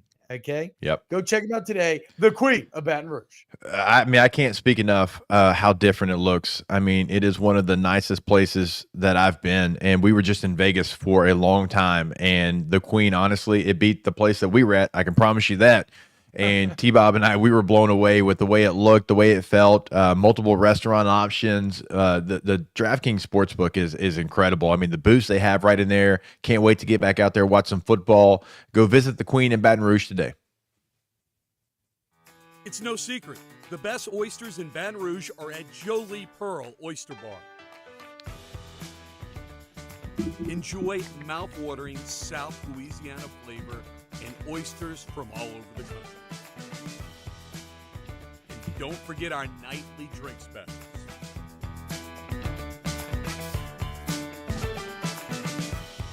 Jolie Pearl Oyster Bar, located in downtown Baton Rouge. Looking for the ultimate game day experience? Come to the Queen Casino in Baton Rouge. Savor game day platters and snacks, plus drink specials at 1717 Kitchen and Cocktail. So come out for game day and let our team make you the MVP. The Queen Casino, where every moment is a win. Electricity is all around us, and our families depend on it. Every day is sparked by the power of a cold drink or a warm meal, a movie night, and a comforting light at the end of a dark hallway. From sunrise to sunset, playtime to bedtime, our team is ready to take care of your electrical needs. Even in the case of an after-hours emergency, the light in your life shines brighter with Mr. Electric. Hey, it's Matt Moscona. For years, you've heard me tell you about Insurance Network of Louisiana, helping you find better coverage for less money. But it's not just for your home and auto. They also offer commercial property, so retail stores, professional offices like doctors, dentists, attorneys, clothing boutiques. Insurance Network of Louisiana can find you better coverage for less money. They service the entire state of Louisiana, and they're local. So call today at 293-0450 or lainsurance.net. Jerry and Benny Payne began Central Plumbing Company out of their driveway in Tanglewood Subdivision. 50 years later and 4 generations down the road, we continue to serve Baton Rouge and the surrounding areas for all of their plumbing needs. Residential, commercial, industrial, or hospitality, Central Plumbing is here 24/7, 365. We want to thank our customers, family, and friends for 50 years of success. And looking forward to 50 more. Gulf Coast Office Products is a nationally recognized Savin office equipment dealer based right here in Louisiana. Over 100 employees strong, Gulf Coast has the boots on the ground to support all vertical markets, from education, engineering, legal, and finance. With the latest in office technology, from desktop to production segment units, Gulf Coast and Savin have the perfect fit for you. Call 225-756-2644. That's 756-2644 for Gulf Coast office products. At Relief Windows, we're more than windows. We're windows, doors, hardy plank, and vinyl siding. But our number one product is always customer satisfaction.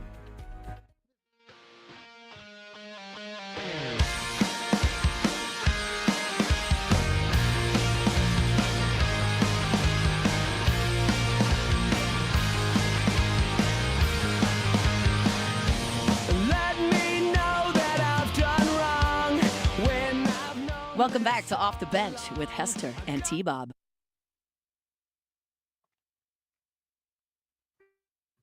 Yo, what's happening, y'all? Welcome back here on OTB. Happy birthday to our own Taylor Sharp. Alondra being as thoughtful as always. Got Taylor a little breakfast, a little B-Day breakfast today. Alondra, you're the best. Tay-Tay, you're the best. We miss you. Thank you for holding it down back in studio. I am up here in Manning, Louisiana. I am at Toledo Bend. Wife's out of town.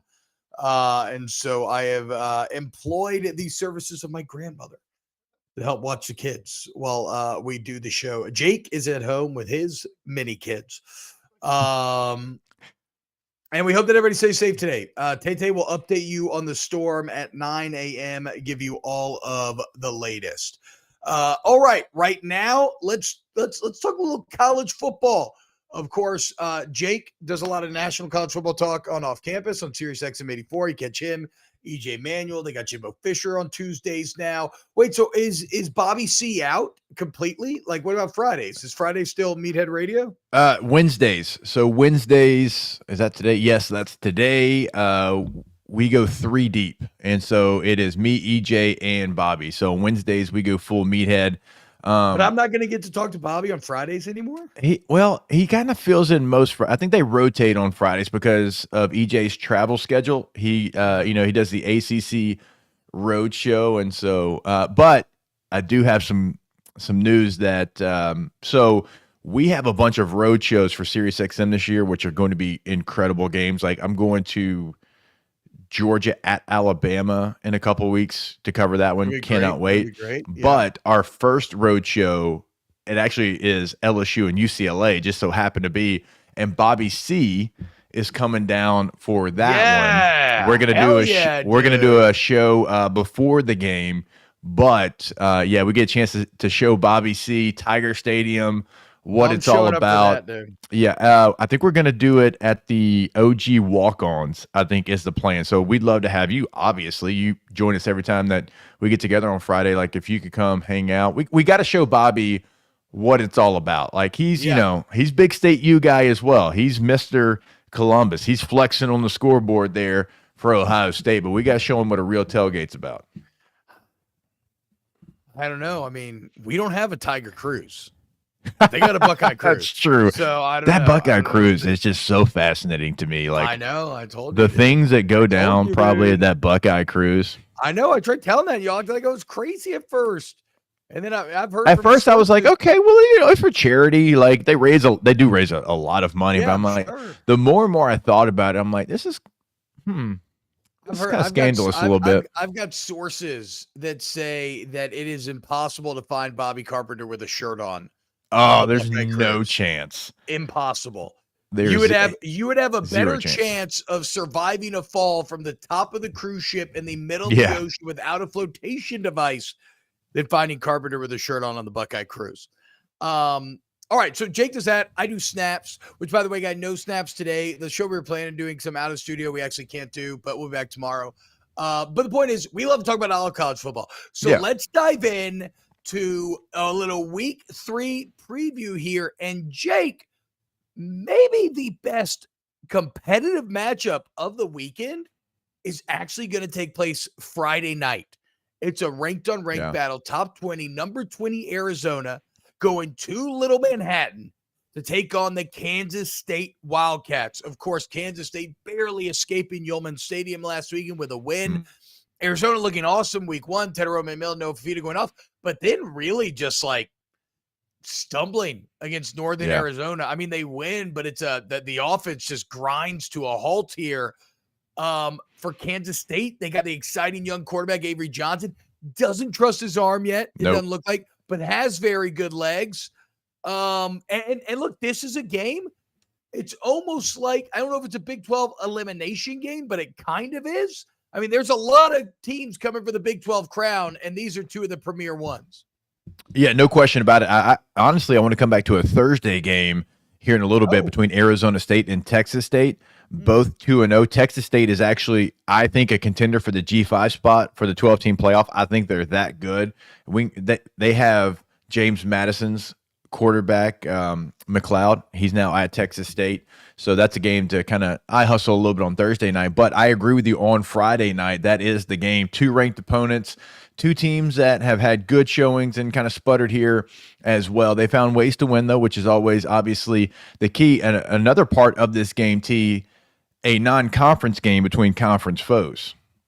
So this is not a conference game. What? Yeah. So it's not an elimination game.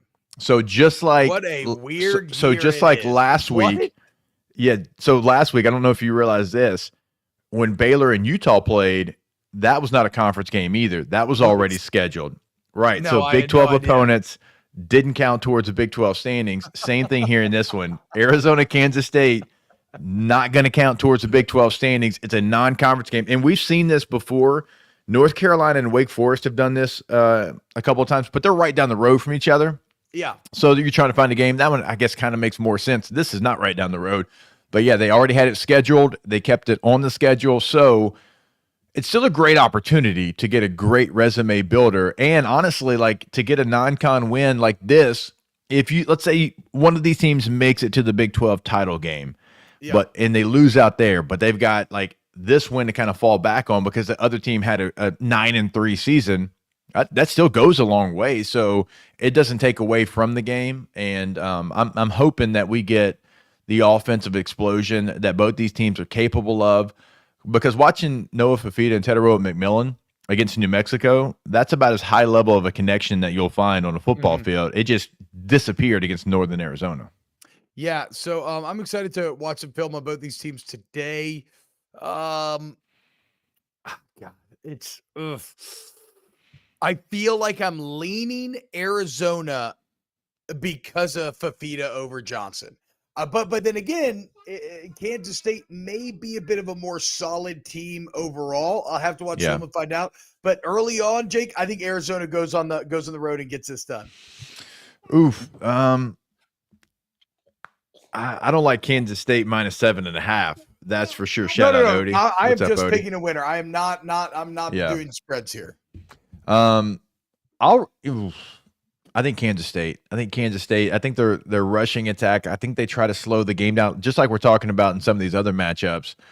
If I'm Kansas State, like Giddens and Avery Johnson, I'm trying like Giddens. I forget how many games in a row now he has over 100 yards. It's something ridiculous, like 7 or 8 games in a row. He caught that rail route against Tulane last week. It was.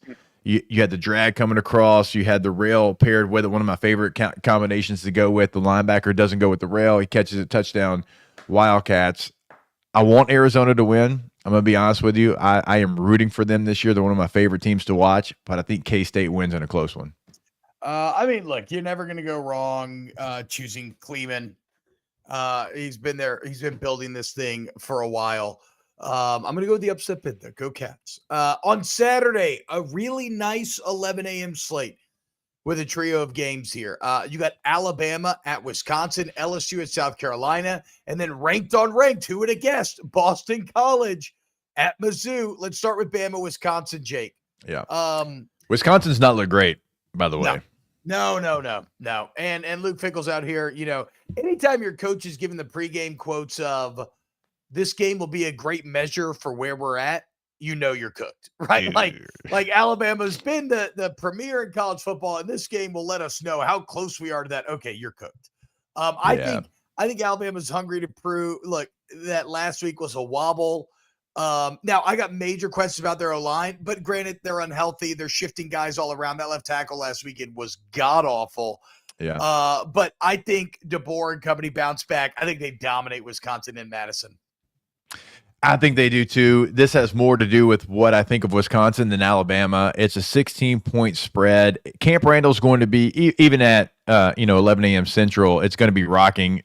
It's in the Big Ten. They're so used to this. Is big games are played this early in the Big Ten. I hate it, and I give Bobby hell for it all the time, but like this is their primetime game. So the stadium, I say that to say this, the stadium will be rocking. It's not like an 11 a.m. SEC kickoff.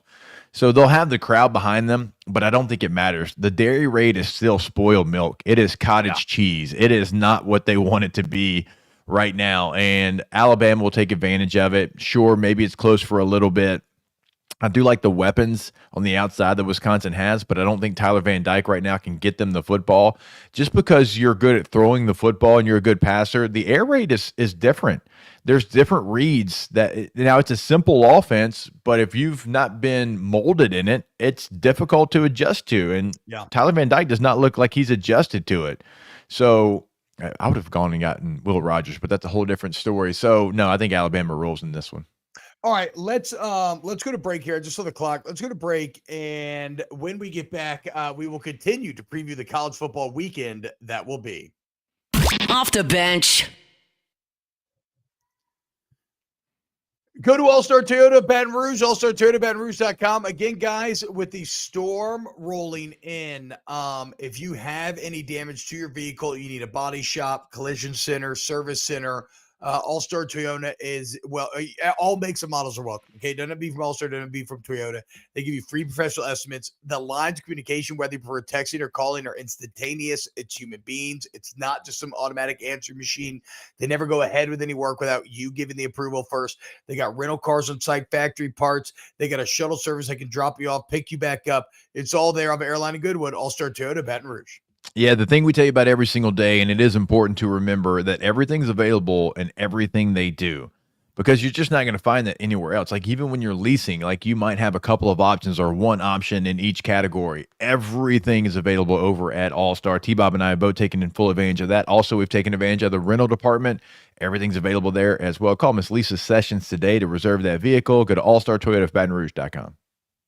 Bayou Chrysler Dodge Jeep Ram has back-to-school savings like $16,000 off 25 Ram 1500 trucks. We're open for business in our beautiful new showroom and taking $16,000 off. All new Bayou vehicles come with a complimentary extended warranty. The crew at Bayou Automotive is going to do right by you.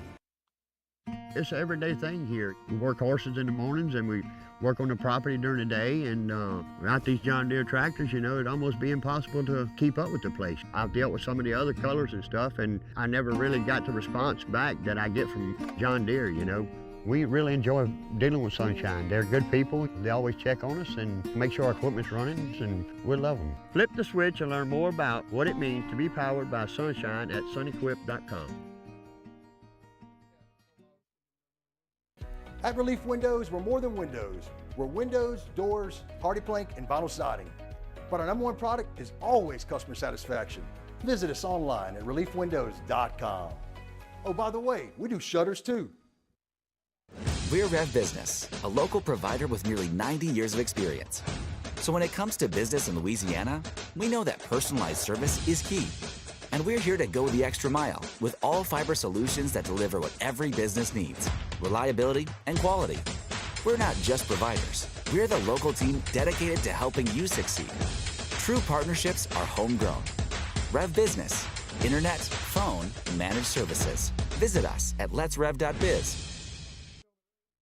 The Windsor Senior Living Community in Mandeville, Louisiana is a beautiful, vibrant apartment community geared towards seniors.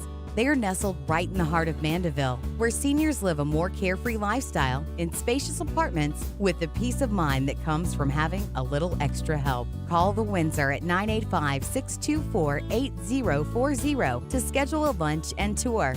Come see how the Windsor can be your passport to peace of mind.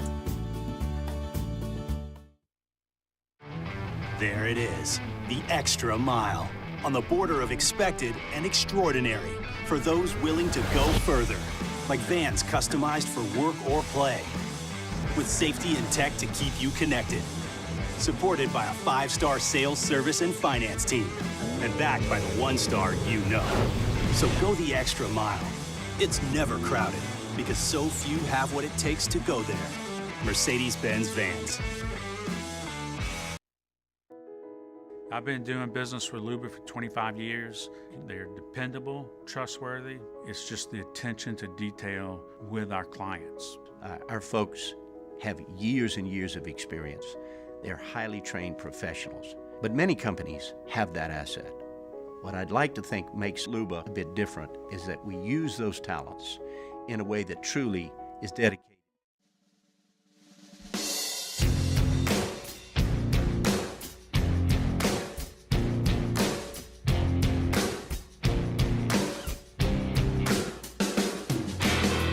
Where I come from isn't all that great. My automobile isn't all that great. Welcome back to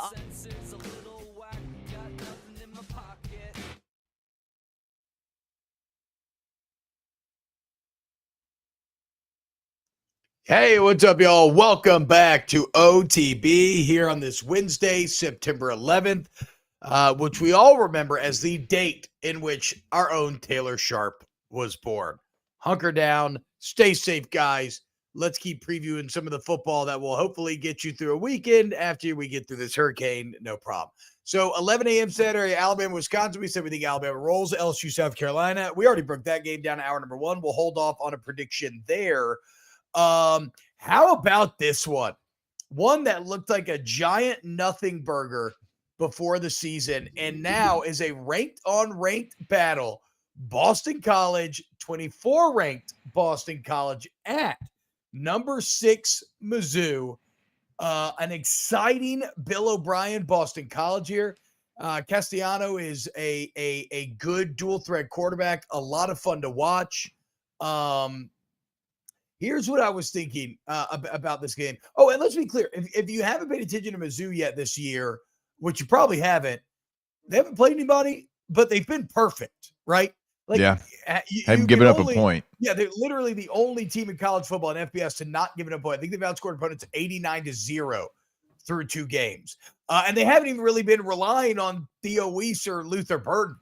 The running back additions have lived up to the hype that we gave them in the offseason. So, like, for me, Jake, this is kind of interesting in a couple of ways. First, huge opportunity for Boston College, not a lot of pressure. Nobody's expecting you to win this game. But if you could somehow, what a major milestone that would be for Bill O'Brien in his tenure there. That is a city that loves sports, but it mainly loves professional sports, right? But you can break through. I remember being recruited by Boston College back in the day and going to a stadium for an NC State game that was full and it was snowing and it was Matt awesome. Ryan. Yeah, hell yeah. And so you can break through. It's just about, can you come up with wins like this? But again, nobody's expecting it, so I think you're kind of free. Mizzou, on the other hand, I mean, they can't blow this. If they blow this, it would be a complete disaster. Yeah, when I found out that game day was going to be in Columbia, I thought it was going to be Como and not South Carolina. But, here we are. Because this game, if it got game day, it would deserve it. Thomas Castellanos, who you talked about, if you don't know him, you need to learn him. He's only 5'9", and maybe 5'9", 190 pounds soaking wet, but he is a baller. And go back and watch the bowl game against SMU last year. They could not stop him. Florida State could not stop him. He is a true dual threat quarterback that is one of the more exciting players in the country. Like, I love watching him play. And you mentioned, like, Boston being a pro town. Well, they have a pro coach in Bill O'Brien. Yeah.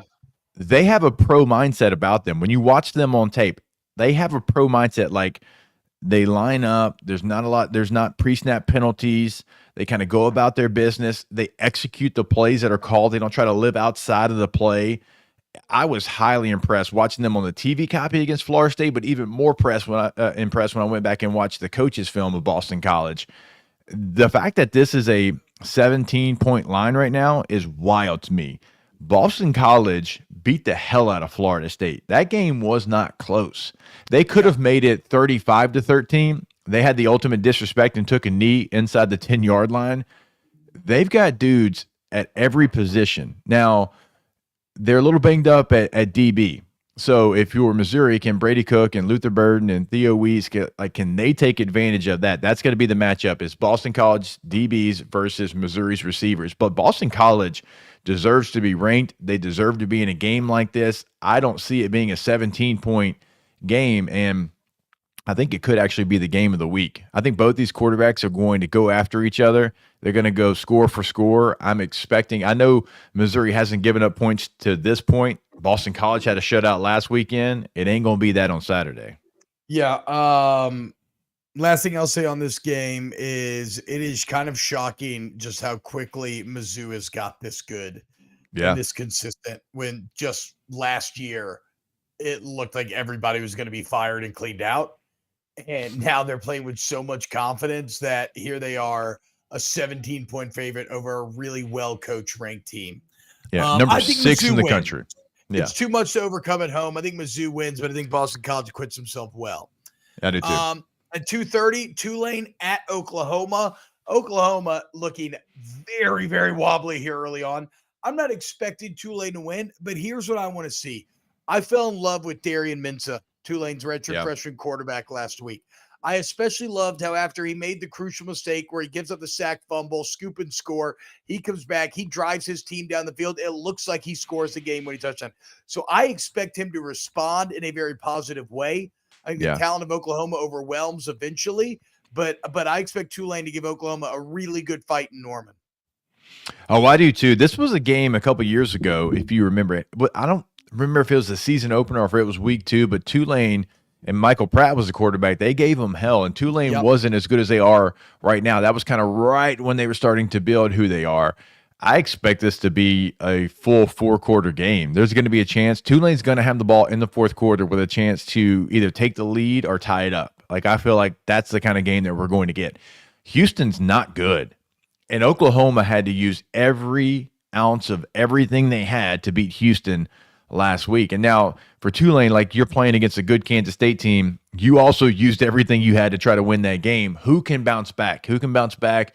Oklahoma being the home team, that's going to give them a little bit of an advantage, but I don't see Oklahoma running away with this game. Again, they might find a way to win it because they are at home and ultimately they have more talent, but I'm expecting a full 4-quarter game. Tulane's going to make plays in this game. Tulane's too talented in the places where Oklahoma struggled last week against Houston not to make enough plays for this to be a full 4-quarter game. All right, when we get back, let's wrap up hour number 2 of OTB. Off the bench. Hey guys, remember, each and every day here we are brought to you by Community Steel. We are proud to be partnered with your local steel experts. CommunitySteelCo.com is the website. They're in Gonzales, Louisiana, and they are ready for you and whatever you need them for. If you need purlin, tubing, roofing, sheet metal, steel builds, any steel accessories, it's all manufactured right there on site. They buy from the wholesaler, the manufacturer itself. No middleman jacking up the price for you on the back end. You get the best prices, the best product, and actual human beings. Local. Community Steel Company, CommunitySteelCo.com. Yeah, that's why they have a 5-star review right now on Google. There's a reason why they open up so early as well. Like T-Bob said, like, you get 5 stars. You open up early because of the people that you have there at your business. You want to help those people. They come in, they see exactly what you can do for them. Go to the website, CommunitySteelCo.com, top right corner. Shows you exactly where they're at in Gonzales, Louisiana. But we always say, if you can't get there today, that is okay. Give them a call. They'll help you out. 225-647-2020. It's no secret. The best oysters in Baton Rouge are at Jolie Pearl Oyster Bar. Enjoy mouth-watering South Louisiana flavor and oysters from all over the country. And don't forget our nightly drink specials.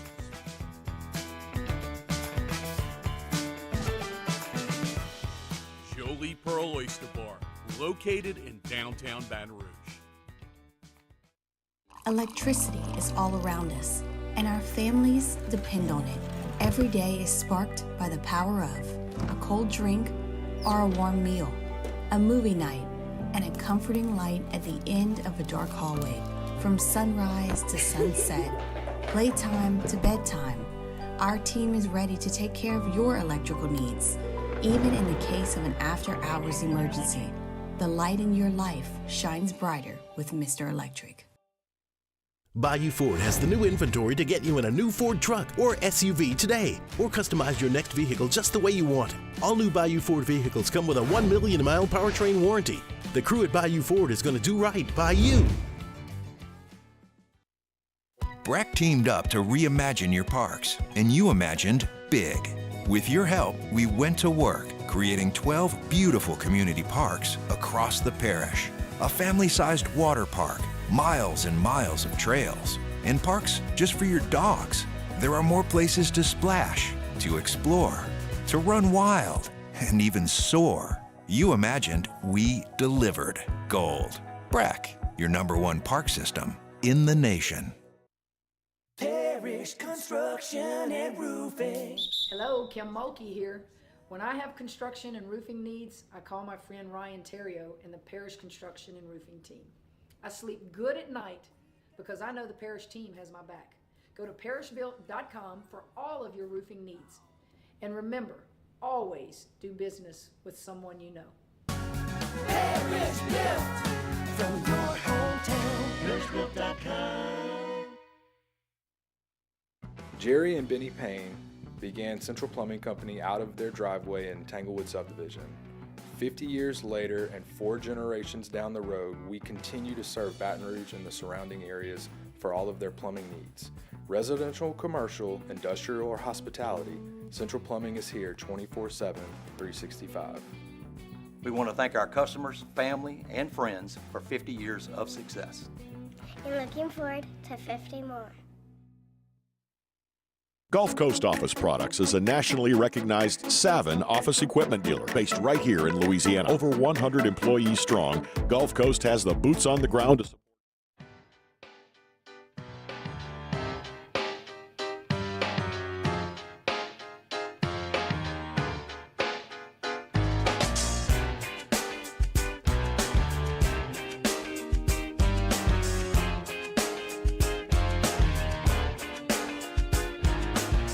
Welcome back to Off the Bench with Hester and T-Bob.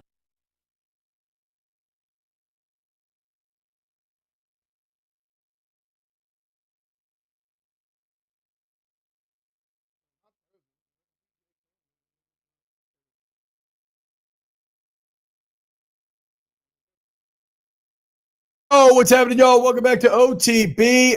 Guys, want to remind you with the storm rolling in, if you have any damage, excuse me, if you know what can help out in these situations, the correct window coverings, right? And that's where you would go to K2Z window coverings, KTOZ blinds.com. Shutters, all those sorts of things to keep your windows safe during these storms. Maybe something you look into the future. If you have any damage to them, you can call them as well. And remember, really just normal time of the year. Anytime that you want to take your home to the next level, have K2Z come out to your home, tell you exactly how the sunlight interacts with your home at every single portion of the day, and then offer you upgrades from both an aesthetic and functional standpoint, right? Save you money on your cooling bills during the summer. You get some, let's say you have an outdoor kitchen or a grill outside. Maybe you have the correct setup for some drop down exterior shading for football season to keep you cool while you're grilling and chilling, keep the glare off the TV, maybe help with the glare on the interior of the home. The point is they look at your home and they customize a plan to you. That's K2Z window coverings, KTOZ blinds.com. All right, the rest of Saturday slate, Jake, let's rush through these. We got Civil War, Oregon State. Oregon has looked fraudulent. The big stat with Oregon to me, I got two. First off, they're only rushing the ball for 3.1 yards per attempt, and they're allowing 5.1. And this is coming after Idaho and Boise. Also, last year, Oregon second in the country in yards per play. This year, 75th. Lanning's 1-1 in these games. It's in Corvallis. Yes, Jonathan Smith is gone from Oregon State, and he's doing well at Michigan State already. But Trent Bray, the new head coach, I don't know if he's good, but I know he knows this game. He's a former Oregon State player. Yeah. For 10 years in his career, he has coached at Oregon State. I think Oregon wins, but definitely keep an eye on this one. So there's two of these games, and I know we got to go quickly here, where you've got rivalry games early in the season between teams that used to be in the same conference, as we know. You've got Oregon, Oregon State. You've got Washington, Washington State, both this week. And both of those former, teams that got left behind lonely on the dance floor, they want to beat the hell out of their rival, even more so than they've ever wanted to do before. Now, Washington State, that feels like more of an equal battle, and that's going to be actually a really good game. That one, I believe, is in Seattle. But this one being in Corvallis, that's interesting to me. Remember, they've been renovating their stadium for like 2 years. Yep. It is now going to be full-throated. It is going to be at whatever an 11 is there, it's going to be at that level. And I think that gives them a pretty good advantage in this contest. Now, they are not the most talented team. They're not even a shell of what they were a year ago. They lost so many players. They're spread out amongst everybody in the country, right? Really good players are there elsewhere. I don't know, though. There's something I can't just like fully give myself over to Oregon just running the table in this one. It feels like all the emotions, and with how Oregon struggled, I don't think they're going to lose the game, but I still think it's going to be a close game, even though Oregon State really has no business being in this game, considering what they lost and what Oregon has on their roster. Yeah, I agree. But Idaho had no business being in the game. True. With Oregon either. I won't say that about Boise because they got Ashton Genty, and if you have him, then all bets are off. Yeah. Oregon wins, but again, I'm gonna ride the fence here and say watch it. A&M at Florida. I think Billy Napier is about to catch a second embarrassing loss at home. I mean, do you think he plays DJ Lagway? And look, I feel bad for Graham Mertz because Graham Mertz is probably going to get Wally pipped. He didn't do anything to lose his job. I'm trying to save my job if I'm Billy Napier. This 2 quarterback stuff he's throwing out there, Billy, if you want to lose it sooner than you're probably going to lose it, play a 2 quarterback system and not have it work out for you. Yeah, you can go check out the Snaps YouTube channel where Aaron's been doing some great quarterback breakdowns, and he is very impressed with Lagway. Oh, same thing. I mean, look, these quarterbacks, they know. EJ the same way. EJ told me in March, he's like, Lagway's going to take his job. I'm like, what? Graham Mertz was great last year. He's like, no. You know me. Great is a hell of a word to throw around. I think Mertz was good. I think his stats are maybe a bit better than what he was, but still, to your point, like it wasn't like Mertz was bad at all. Right. But at the end of the day, I think A&M's front seven, too much for Florida's O-line. I don't think Lagway's enough to overcome. I think Wigman's probably been the most disappointing quarterback in the country. Wigman needs to go up too, yeah. But I think A&M wins this game in the Swamp. Vibes are just terrible around Florida right now. This is going to be just a nasty, just gross, probably won't even pay attention to it kind of game, which is wild. 3-4 years ago, if you would have said A&M Florida, I'd be like, we're watching every snap of that. I'll catch this one on the replay. All right, coming up next hour, we got a couple more games to break down. I got some random thoughts to get to. A little LSU, a little Saints. Come hang out with us for hour number 3 on OTB. Off the bench.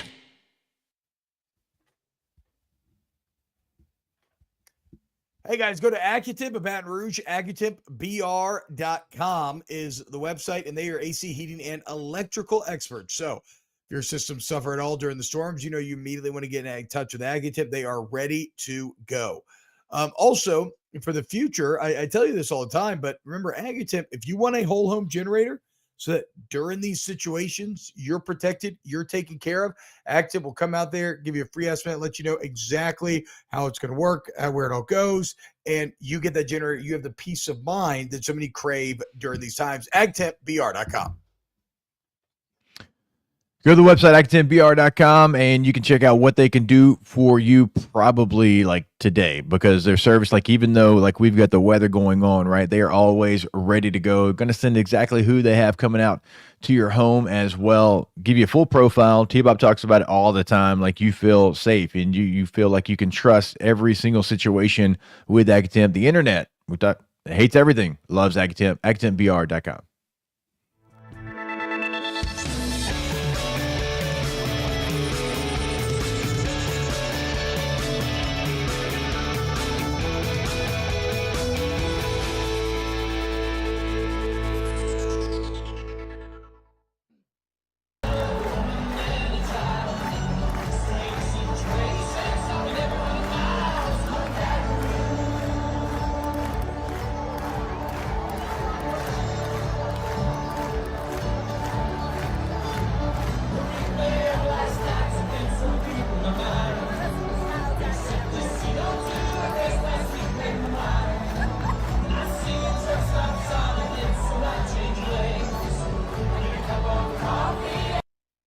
Gulf Coast Bank and Trust is giving our customers the power to bank anywhere, anytime during this challenging event. And we're right there with you. Our mobile banking app is a smart way to manage your money and time. Gulf Coast Bank and Trust, the bank that cares about you. Breck teamed up to reimagine your parks, and you imagined big. With your help, we went to work, creating 12 beautiful community parks across the parish. A family-sized water park, miles and miles of trails, and parks just for your dogs. There are more places to splash, to explore, to run wild, and even soar. You imagined, we delivered. Gold. Breck, your #1 park system in the nation. I've been doing business with Luba for 25 years. They're dependable, trustworthy. It's just the attention to detail with our clients. Our folks have years and years of experience. They're highly trained professionals, but many companies have that asset. What I'd like to think makes Luba a bit different is that we use those talents in a way that truly is dedicated to serving the needs of the folks who depend on us. Dylan Cruz here to tell you about Six Rings Baseball and Softball Camp. If you live on the North Shore and play ball, go to Six Rings Camps with former LSU assistant coach Dan Canaveri. His knowledge is second to none, and your child will improve and have fun doing it. Camps were held at Coquille Park and Six Rings Academy in Covington with 4 sessions over the summer. Full day and morning only sessions are available from ages 7 to 13. Go to sixringsbaseball.com or call 985-206-9096. Learn the game to love the game. When it comes to ending cancer, we push forward, always working together for you. That's why our cancer experts at Ochsner have clinically integrated with MD Anderson Cancer Center. This means advanced cancer care, including access to life-saving clinical trials and integrating care to treat the whole you. Introducing Ochsner MD Anderson Cancer Center. Long live you. Electricity is all around us, and our families depend on it. Every day is sparked by the power of a cold drink.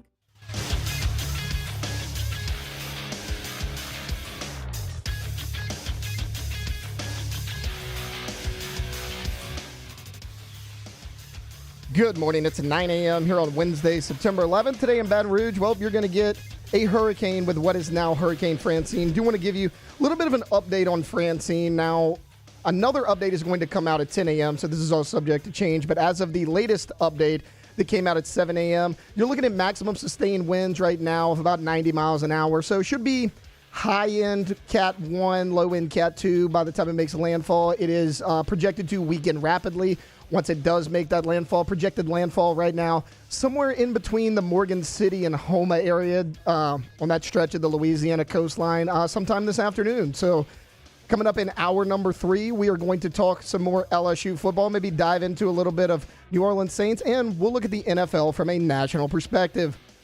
Hour number 3 of Off the Bench, live from wherever T-Bob's background is right now, and Jacob Hester's house coming up right now here on Off the Bench. Let's go, baby, let's go! All-Star Toyota presents Off the Bench with Jacob Hester and T-Bob Hebert. Yeah, yeah, yeah, yeah, yeah! Off the Bench with Jacob Hester and T-Bob Hebert. Yeah, they said I gotta come off the bench. Now, here's Jacob Hester and T-Bob Hebert. What's up, y'all? Welcome back to Off the Bench, 104.5 ESPN. Hope you're having a happy and safe morning. Hope you're hunkered down for the storm. Thank you to our own birthday boy, Tay-Tay, for giving you a little storm update there. Again, guys, it is Taylor's birthday. Send him your birthday wishes. Obviously, thoughts and prayers here on September 11th for everybody who remembers that day and anything they may have gone through. And here's to hoping that no bad memories are added today during this storm. Here's to hoping everybody makes it through free and clear, no damage, no loss of life, minimal damage, I suppose I should say. And that we can, look forward to a weekend of football, kind of like we've been doing on the show this morning, which if you missed hour 1, go check out the open of the show where Jake had some really interesting trips down memory lane, talking about that 05 team, Hurricane Katrina, and what, it's even some Jimbo Fisher anecdotes and whatnot added through. That's all in hour number 1 of today's show. I got a random thought before we get back to previewing the weekend. Can you imagine, Jake, how lame it would have been if Dylan Raiola had gone to UGA?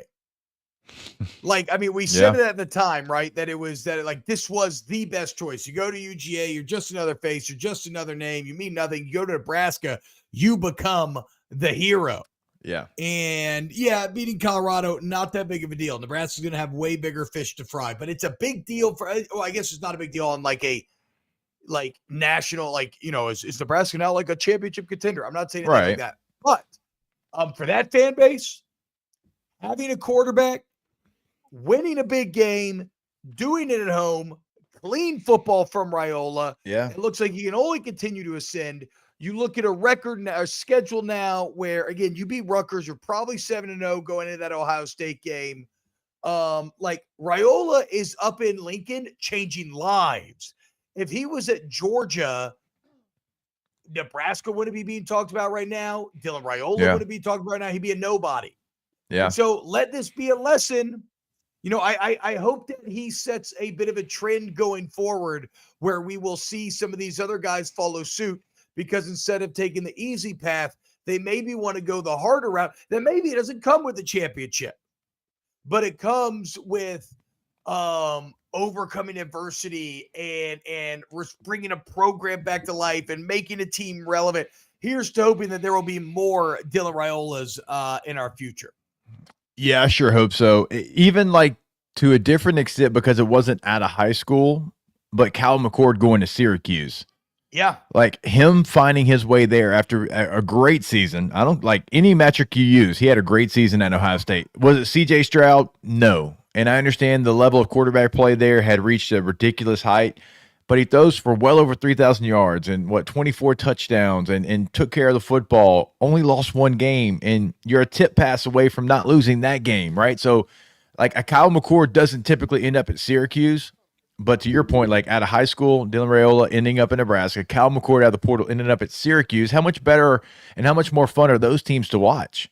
Because they decided to challenge themselves, go to a place where it wasn't going to be easy. And now, ESPN.com just put out there, Raiola is the number 2 ranked freshman in the entire country. And he's playing right away. By the way, Dylan Stewart's number 3, who LSU is going to face this weekend. So, again, another star by pay attention to that guy. But, yeah, I love it. I hope we see more of this. Now, I'm not saying, go to, a bad school just to do it, but no, make it make sense for you. And now you're able to play from day one because you were ready to play from day one. You weren't going to play. Carson Beck wasn't going to give you his job. Jaden Rashada is now at UGA too. And we don't talk about him. He started at Arizona State. Now, we don't talk about him. And who knows if he'll ever be a starter again. So, no, it is kind of cool. I don't think we'll ever talk about Jaden Rashada. I don't either. Unfortunately. But I was just thinking about it because they're in a world of quantum possibilities, there's a world out there where he said, no, I'm going to Georgia, and then Nebraska still sucks this year and it's boring, and Dylan Raiola isn't heard from. Yeah, for a couple and Tyler of years. Van Dyke's probably the quarterback in Nebraska or somebody like that. Yeah, and even if Raiola wins at Georgia, he's just the latest to win, right? Even if Carson Beck wins a natty at Georgia, it's not as singular as if Dylan Raiola was to win to make the playoff at Nebraska. The Raiola thing would be a bigger deal than Carson Beck winning a natty, in my opinion. Greg Lamont says, who's Jaden Rashada? Yeah, exactly. Jake, chat wants to know why do you have so many Devin Hester jerseys on your wall? Are you a big fan? Did Devin ever play for? No. It looks I just saw Hester NFL. I just assumed Devin. I think Chat. Oh yeah, no. Chat would probably because Chat's Chat. I'd like to put it out there on the record.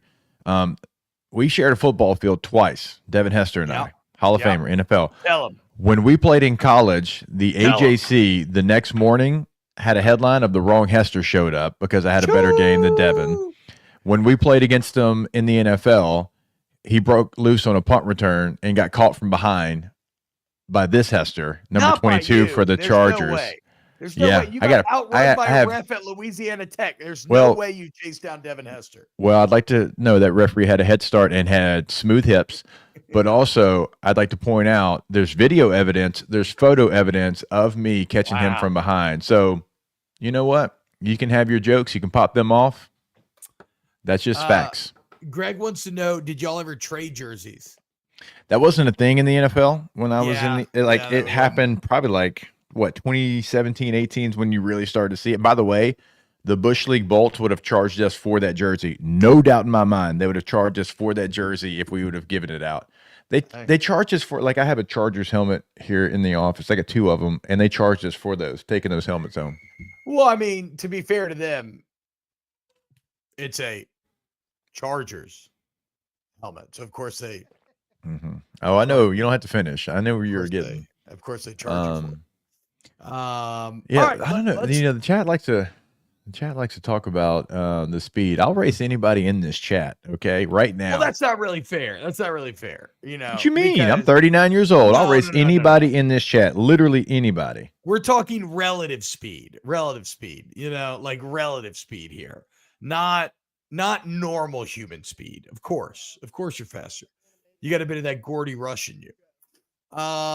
All right, so in Florida, a couple more games break down here. Backyard Brawl is bet. WVU at Pitt. I don't have much to say except these two teams hate each other. That's going to be fun, and Neil Brown has to win this. Ole Miss at Wake Forest on the CW.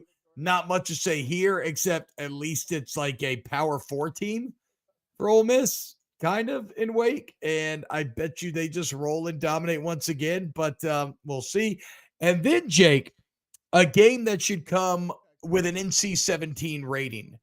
A game that you should have to go onto the dark web to find because it is a snuff film taking place in a football field. And that is UGA at Kentucky. I know this game is always an ass kicking for Kentucky because for whatever reason, Mark Stoops has decided that trying to play Georgia football is his best path to success. I feel like this year, Jake, this is going to be an absolute disaster. In what way though? Like where you think like the biggest difference is going to be? I think that Kentucky is worse in the trenches than they've been in recent years. Yeah. They have less quarterback play, even than when they had a wide receiver playing quarterback. And Georgia's defense looks like they might be on like 2021 levels. And they got Carson back. Yeah. And ETN looked good last week at running back. So the weapons are trending the right direction. I thought I was just going to give you an opportunity to hate on Mark Stoops. No, I'm just saying, like, this is going to be, like, I just feel that this is going to be the moment in which, combined with how badly you lost last week, everything I've been saying about the Mark Stoops approach to winning at Kentucky is going to be proven correct. I view Mark Stoops as the right man. He was the right man for the job to make Kentucky realize maybe some of what they could be, but the ceiling that the man has is so obvious. Do you think it's just at Kentucky, or do you think it's like him in general? No. I mean, A&M was going to hire Mark Stoops. Yeah, I know. And that's what I was going to say. Like, you could probably build out a Georgia-like team better at A&M. But if you want to smash through a Kentucky ceiling, how did Tennessee get back so quickly? As much as it is recruitment and everything else, it's the schematics of Josh Heupel. How was Ole Miss a national championship contender? The schematics of Lane Kiffin. Mississippi State's now infinitely more interested with Levy. They were great with Leach. What happened when they basically got a Stoops guy, like a Stoops-like guy in Arnett? Look at what happened. So, no, I don't think, like, Mark Stoops probably could have been fine at Texas A&M and could have made them good for sure. But his style is, it has a ceiling on it at Kentucky. I mean, look, I love Mark Stoops, but it does feel like that. It feels like if you can get to 10 wins, that's the ultimate, and it's probably more like a 9-3. Now, I don't know if anybody else can keep Kentucky at that point, but it does feel like the ceiling has been met, and you're not going to break through there. What I saw last week was one of the worst offensive game plans that I've ever seen in my life. Like you said it correctly. You had Lynn Bowden, who was a really good receiver, play quarterback, and it was much more exciting and much more effective. And that was in the middle of the year. They changed their offense to do that, which still blows me away that they could, but they did. Who was the OC then? Was that Cohen? Was that one of the Cohen years? Eddie Grant, I believe. Okay, never mind. Was the OC there? So like last week, and this kind of ties into the LSU game as well, Kentucky dropped back 22 times, and they were pressured on 20 of their snaps.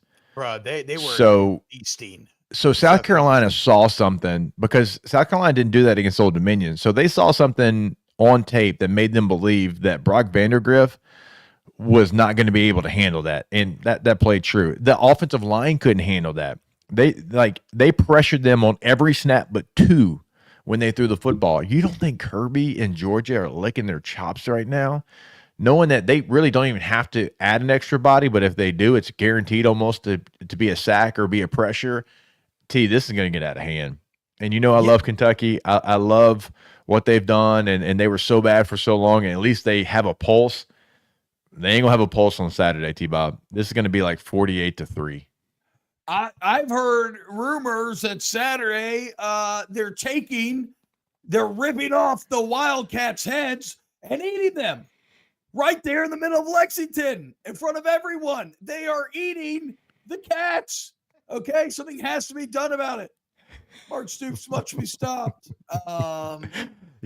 Try explaining a presidential debate to your 12-year-old. I walked in, and my 12-year-old, like, he had on the TV, because Knox is like a big thinker, and he was like trying to watch it, and like he was asking questions on both sides, and I'm like, I got nothing for you, bud. I don't know what they're talking about right now. And that was one of the parts we walked in on. They're eating the cats. And then like they're eating the cats in Lexington.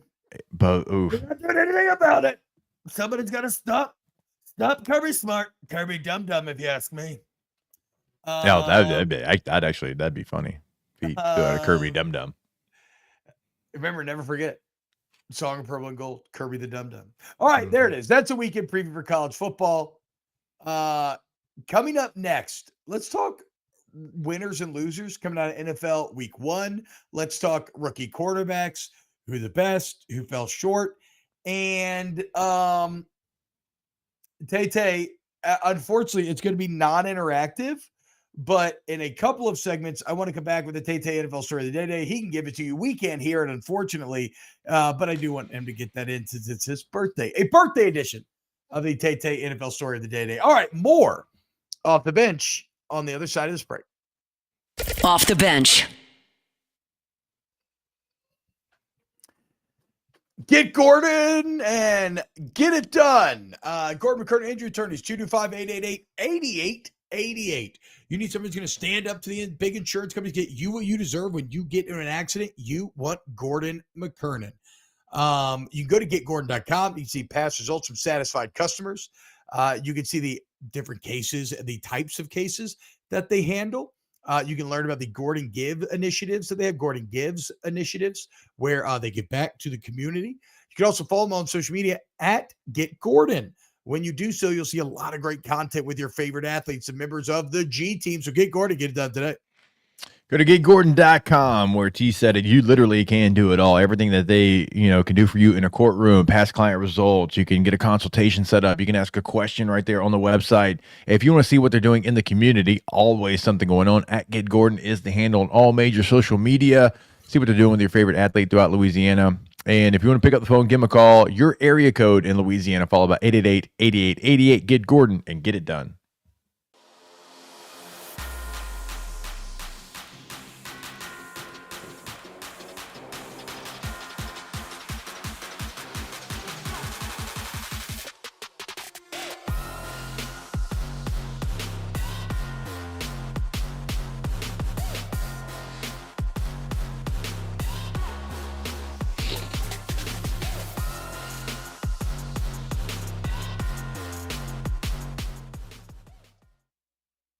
Jerry and Benny Payne began Central Plumbing Company out of their driveway in Tanglewood subdivision. 50 years later and 4 generations down the road, we continue to serve Baton Rouge and the surrounding areas for all of their plumbing needs.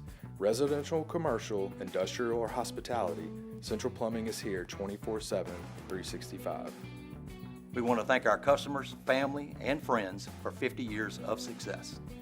And looking forward to 50 more. Gulf Coast Office Products is a nationally recognized Savin office equipment dealer based right here in Louisiana. Over 100 employees strong, Gulf Coast has the boots on the ground to support all vertical markets, from education, engineering, legal, and finance. With the latest in office technology, from desktop to production segment units, Gulf Coast and Savin have the perfect fit for you. Call 225-756-2644. That's 756-2644 for Gulf Coast Office Products. There it is, the extra mile, on the border of expected and extraordinary for those willing to go further, like vans customized for work or play, with safety and tech to keep you connected, supported by a 5-star sales, service, and finance team, and backed by the 1-star you know. So go the extra mile. It's never crowded, because so few have what it takes to go there. Mercedes-Benz Vans. Breck teamed up to reimagine your parks, and you imagined big. With your help, we went to work, creating 12 beautiful community parks across the parish. A family-sized water park, miles and miles of trails, and parks just for your dogs. There are more places to splash, to explore, to run wild, and even soar. You imagined, we delivered gold. Breck, your #1 park system in the nation. I've been doing business with Luba for 25 years. They're dependable, trustworthy. It's just the attention to detail with our clients. Our folks have years and years of experience. They're highly trained professionals. But many companies have that asset. What I'd like to think makes Luba a bit different is that we use those talents in a way that truly is dedicated to serving.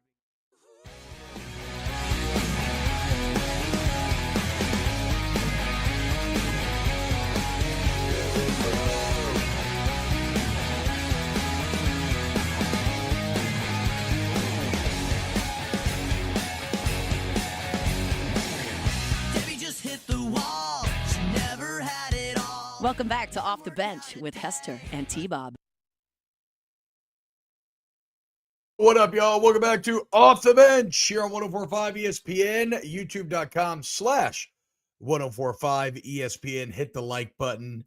All right, let's talk a little NFL here, guys. Week 1 of the books, week 2 coming up. Your New Orleans Saints, one of the big winners of week 1.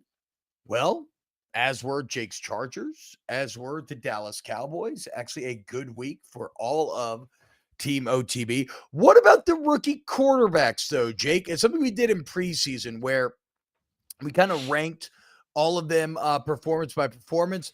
I came out of the preseason.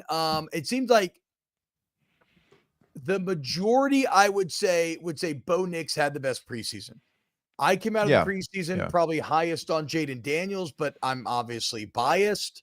Now, after 1 week of a sample size, I mean, Caleb Williams, I mean, like Jaden was the best, right? Like hands down, even in a loss.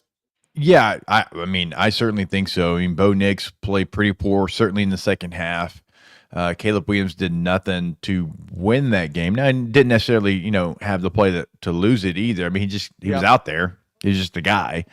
Jaden certainly at the end of the game got going in the passing game. And then with his legs, I mean, he had 2 rushing touchdowns. He almost had 100 yards rushing.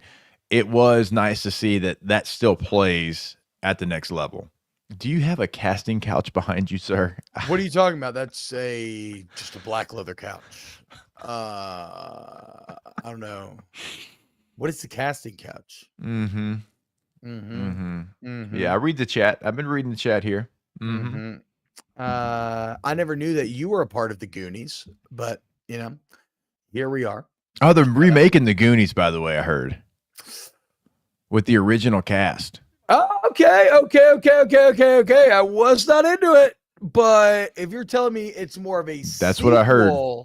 A sequel, I could maybe get behind. I mean, it's a hell of a cast. Sean Astin, Matthew Dillon, Brolin. what's his name? No. Remember, I mean, Thanos is in it. What are we talking about? Yeah, I meant Brolin, not Matthew Dillon. Sean Astin, Brolin. Who is the actor that played Data that just had his moment a couple of years ago again? Is it Ki-Ho Kwan or something along those lines? Yeah, God, it's so bad that I still call him Data. I know. Same way though. But he just had his moment a couple of years ago with that movie that I love so much. What's the freaking name of it? Oh everything, my God. Everything, all at once. Everything, Everywhere, All at Once. Was that Fantastic movie. Yes. Anything, Everything, Everywhere, All at Once. Something like that. You were the very one that good was, movie yeah. though. Very good movie. Okay, I can be into that. Look, I know Hollywood does way too many reboots, way too many sequels. But apparently the Beetlejuice one hit too. Yeah, so I mean that's the thing that I was gonna say is Richard Wong. Sorry, what I call him, Ki-Ho Kwan. Sorry. I don't know where that name came from. I was like, who is that?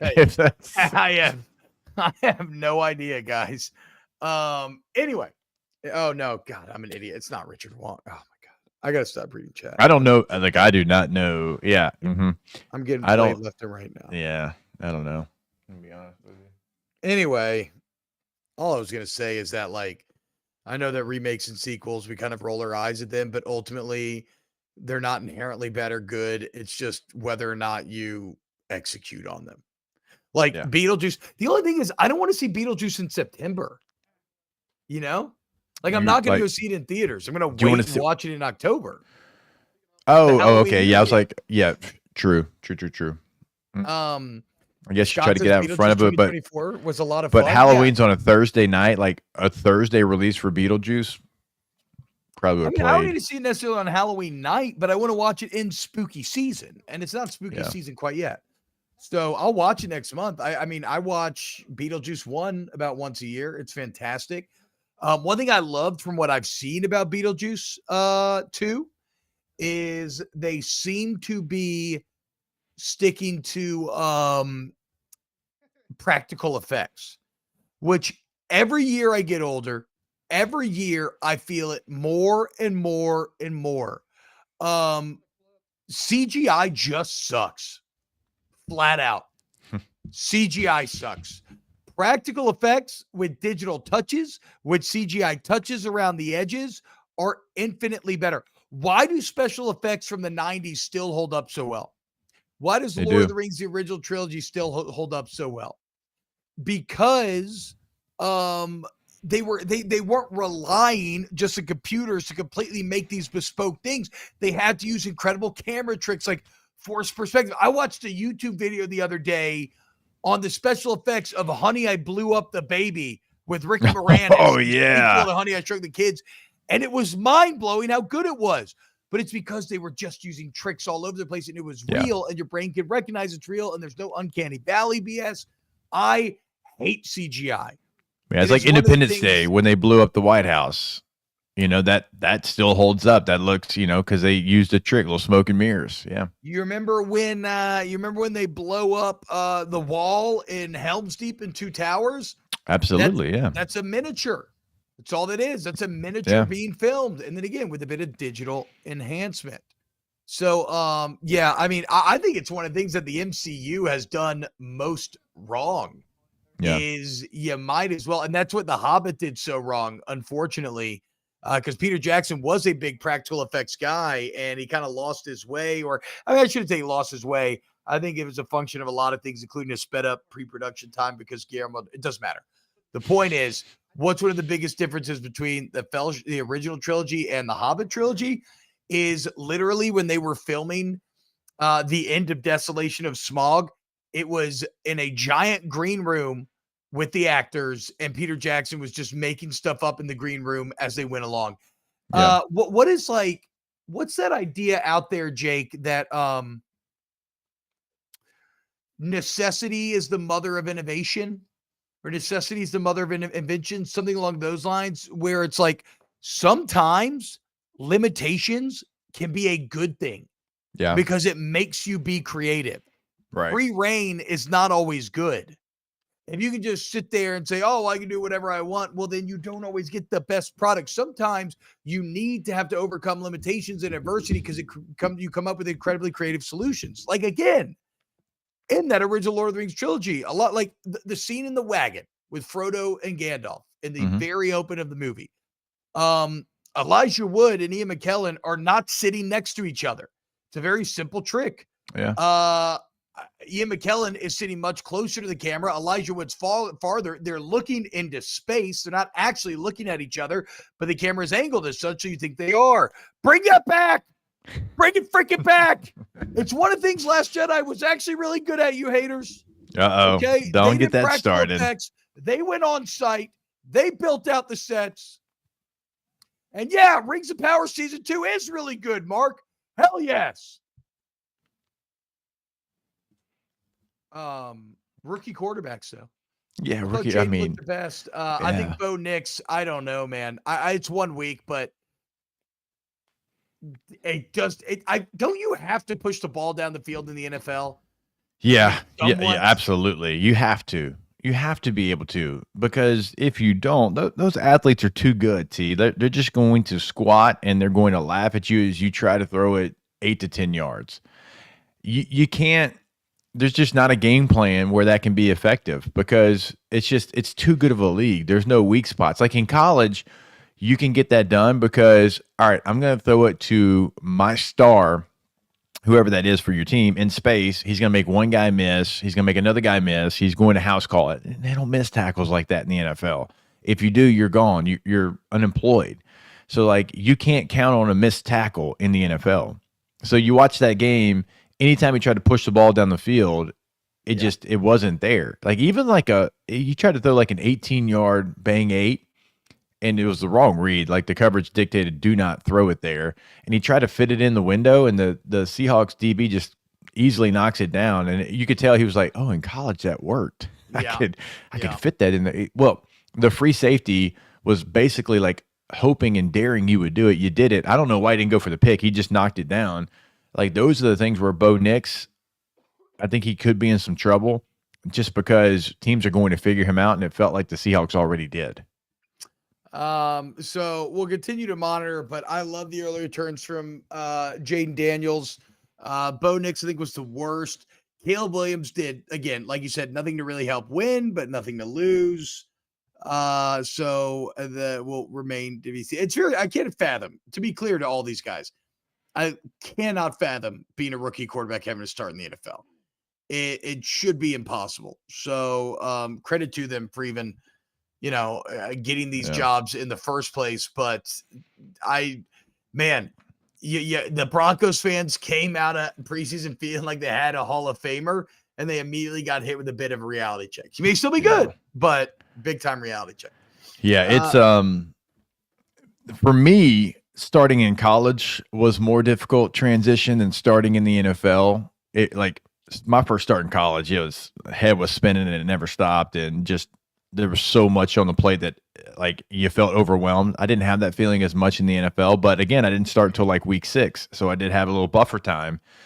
But the quarterback position, I don't think it matters. High school, college, pros, when you have your first start, like it's always going to be difficult because there's so many things that go on that you have to be in charge of. And like a great example is like for LSU, like Juwan Johnson was in the game at running back, and Nussmeier was telling him every play what he had to do. Yeah. And like that still happens in the NFL. Wildly enough, it should never, but it does. Like, think of all the quarterback's got the comms. It's coming in. He's got to know the down and distance. He's trying to get the play out there. He's got a running back. He's trying to tell him protection. He's trying to set the mic, and he's trying to tell running back, hey, look at the safety backside. He's probably going to come. Hey, you got an M route. You got and then you got to snap the ball. And then you got to play. I mean, there's just so many moving parts to playing quarterback in the NFL that it just, even if you were an elite college player, there's a growth period that you're going to have to go through. And it feels like Bo's growth period is going to be much longer than the other guys. We'll continue to monitor this situation as the year goes on. More off the bench. Tay-Tay's going to bring you back with the NFL story of the day on his birthday next here on OTB. Off the bench. Go to ColemanRoof.com, Coleman Roofing and Construction. And look, guys, nobody, like storms suck, right? Nobody wants their home damaged. But if something does happen and you need your roof fixed, you want to go with Louisiana's most reliable and most respected roofing company. I use this example all the time. Let's say a tree falls on your home. It's Coleman Roofing and Construction, right? So not only will they rebuild the interior, but then they fix the roof as well. So if you have water damage, you need drywall, insulation, whatever, Coleman Roof is your one-stop shop. And it's both commercial and residential. So business owners, something happens to your building, a business office building, they have your back as well. It's throughout the entire state of Louisiana. ColemanRoof.com, ColemanRoof.com. Yeah, go to the website, find that contact information throughout the state of Louisiana. Like T-Bob said, like even if, hopefully this storm is not bad, but because of all the rain, you find out you have a leak and then you find out late and you got to replace the drywall, the floor, whatever it might be. They are truly a one-stop shop, ColemanRoof.com.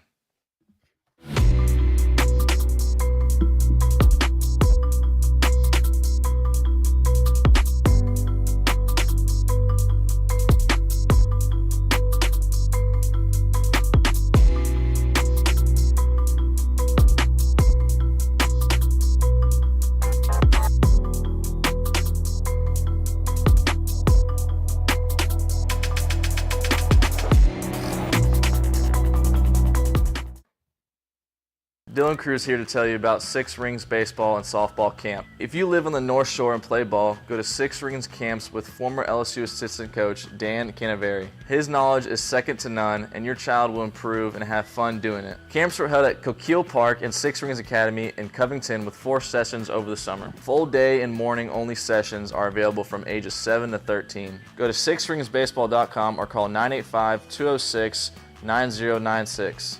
Learn the game to love the game. When it comes to ending cancer, we push forward, always working together for you. That's why our cancer experts at Ochsner have clinically integrated with MD Anderson Cancer Center. This means advanced cancer care, including access to life-saving clinical trials and integrating care to treat the whole you. Introducing Ochsner MD Anderson Cancer Center. Long live you.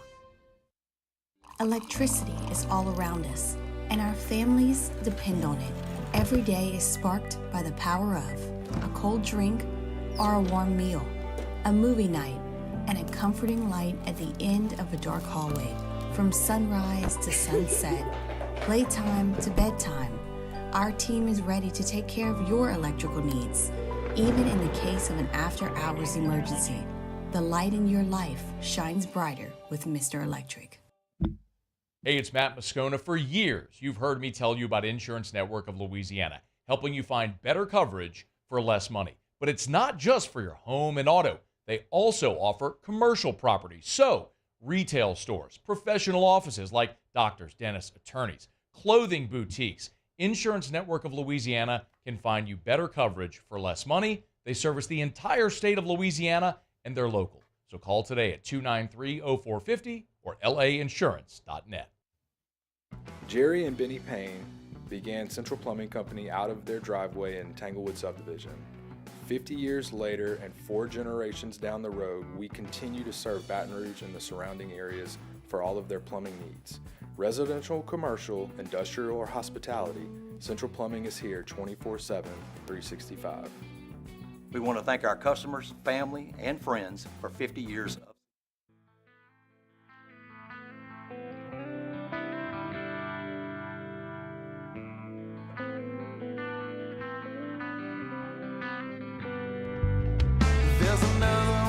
Welcome back to Off the Bench with Hester and T-Bob. All right, welcome back into Off the Bench. Taylor Sharp along with Alondra Villarreal back in studio. Jacob Hester and T-Bob Hebert on remote. And I've never introed my own segment, but we're going to today. It is now time for Tay-Tay, my NFL story of the day. It's time for Tay-Tay's NFL story of the day. Your daily dose of NFL news from Taylor Sharp. So earlier today, T-Bob texted me and he was like, Taylor, I want your story to be really sad and depressing for everyone. And I said, hold up, T-Bob. I'm not that guy, man. We got depressing news left and right. There's a freaking hurricane coming. So I wanted to spice things up a little bit and give a little bit of a positive story. Well, not if you're a Cleveland Browns fan. We'll get into that in just a second. Week 1 grades are in. If you go to ESPN.com and look at total QBR, you will notice one Derek Carr up there, all the way at number 4 with an 84.9 grade.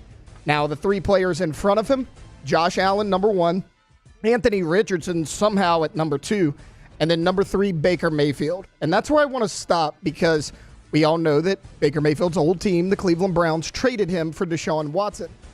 Alondra, who do you think comes in very last in terms of total QBR week 1? I'm going to guess Deshaun Watson. It would be one Deshaun Watson lower than Daniel Jones and Bryce Young. I get it. He played the Cowboys defense, but Deshaun Watson, 32nd in the NFL. Here's what Cleveland gave up to get Deshaun Watson.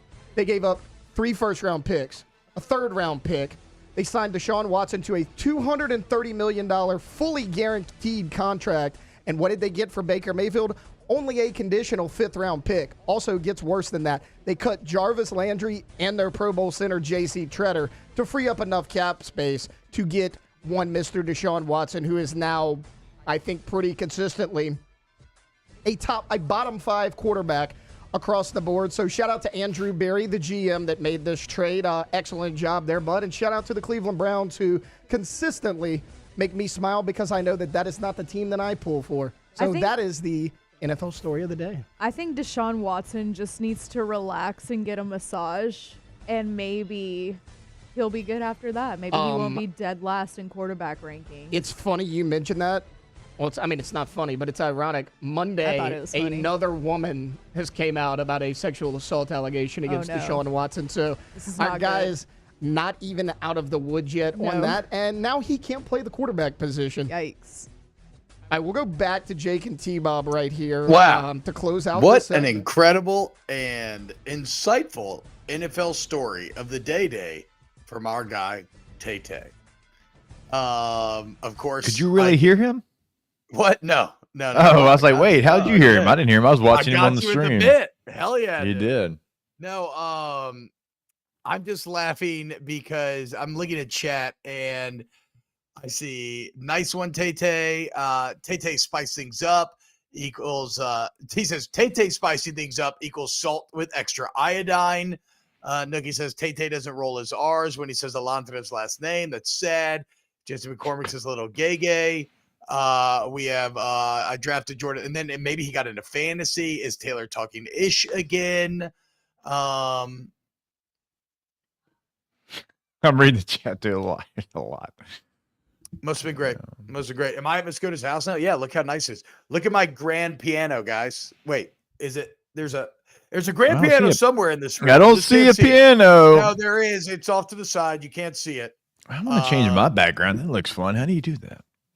You go to settings, go to virtual background, and then you. I know, but like, back there. Okay. Oh, okay. Taylor Swift mentioned the Sean Watson Baker Mayfield trade, which actually, I mean, the Cleveland Browns are without a doubt the most cursed quarterback franchise in history. Did you see what Dan Orlovsky said on Get Up? No. He said, if I was Kevin Stefanski, I would be thinking long and hard about Jameis Winston and moving him to be my starting quarterback. It's that time, baby. You know what Jabu does? Jabu wins, baby. Let's go, Jameis.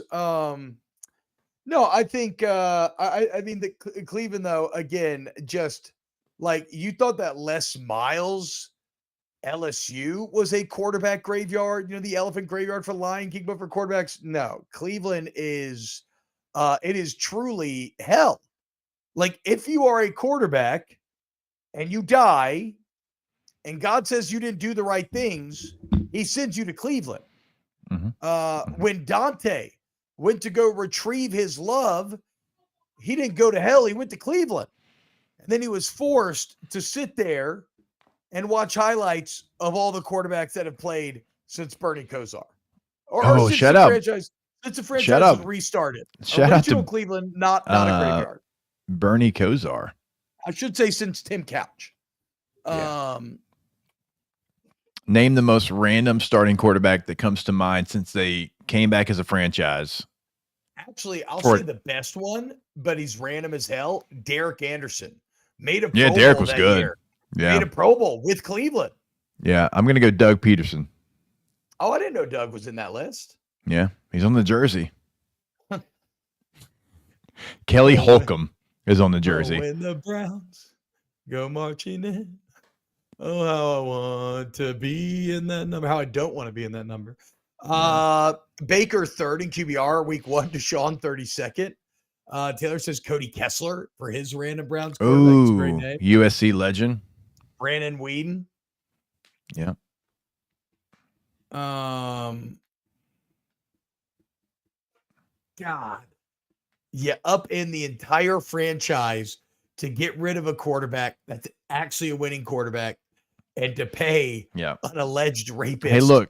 An unreal amount of money, give up unreal draft capital, only for him to be way worse than anything you had. Saints, we're not letting you off the hook either. I'm not, at least. You were going to make the deal if he agreed. If he would have chosen you, he would be your quarterback, and you would be saddled with what the Browns are saddled with now. It might not have happened, but you wanted it to happen. Sometimes it's better be lucky than good.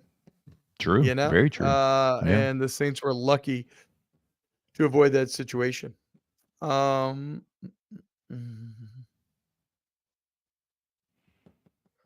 that the most Cleveland thing ever? Dumping Baker, the only QB they've had with a pulse since the 90s. Yeah, it's insane. And like Baker played hurt for the city, put it on for the city, and they just completely betrayed him. On for the city. Yeah.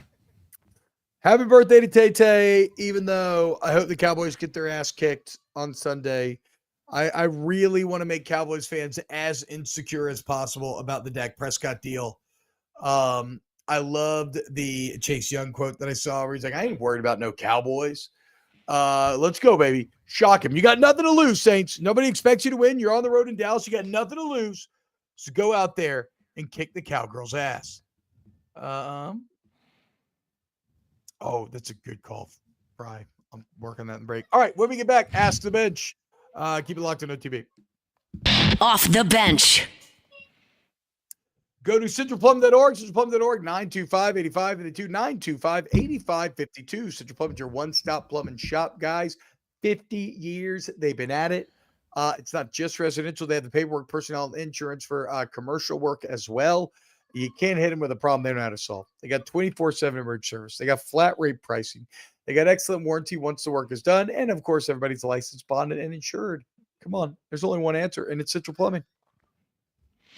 Go to centralplumbing.org, like T-Bob said. Now, we know 24/7 also means 365. It doesn't matter. Weekend, holiday, game day, they're going to be there. But also, if we're talking about remodeling and you want a new vanity, a new shower, new whatever, they can come in, they can do that. If you want to go tankless today, never run out of hot water ever again with a tankless water heater, they can install that. I mean, it is a game changer. Certainly, if you're at the ball field late, like I always talk about, you got to come home, still got to do it all. Well, you can do it all because you never run out of hot water. Go to centralplumbing.org.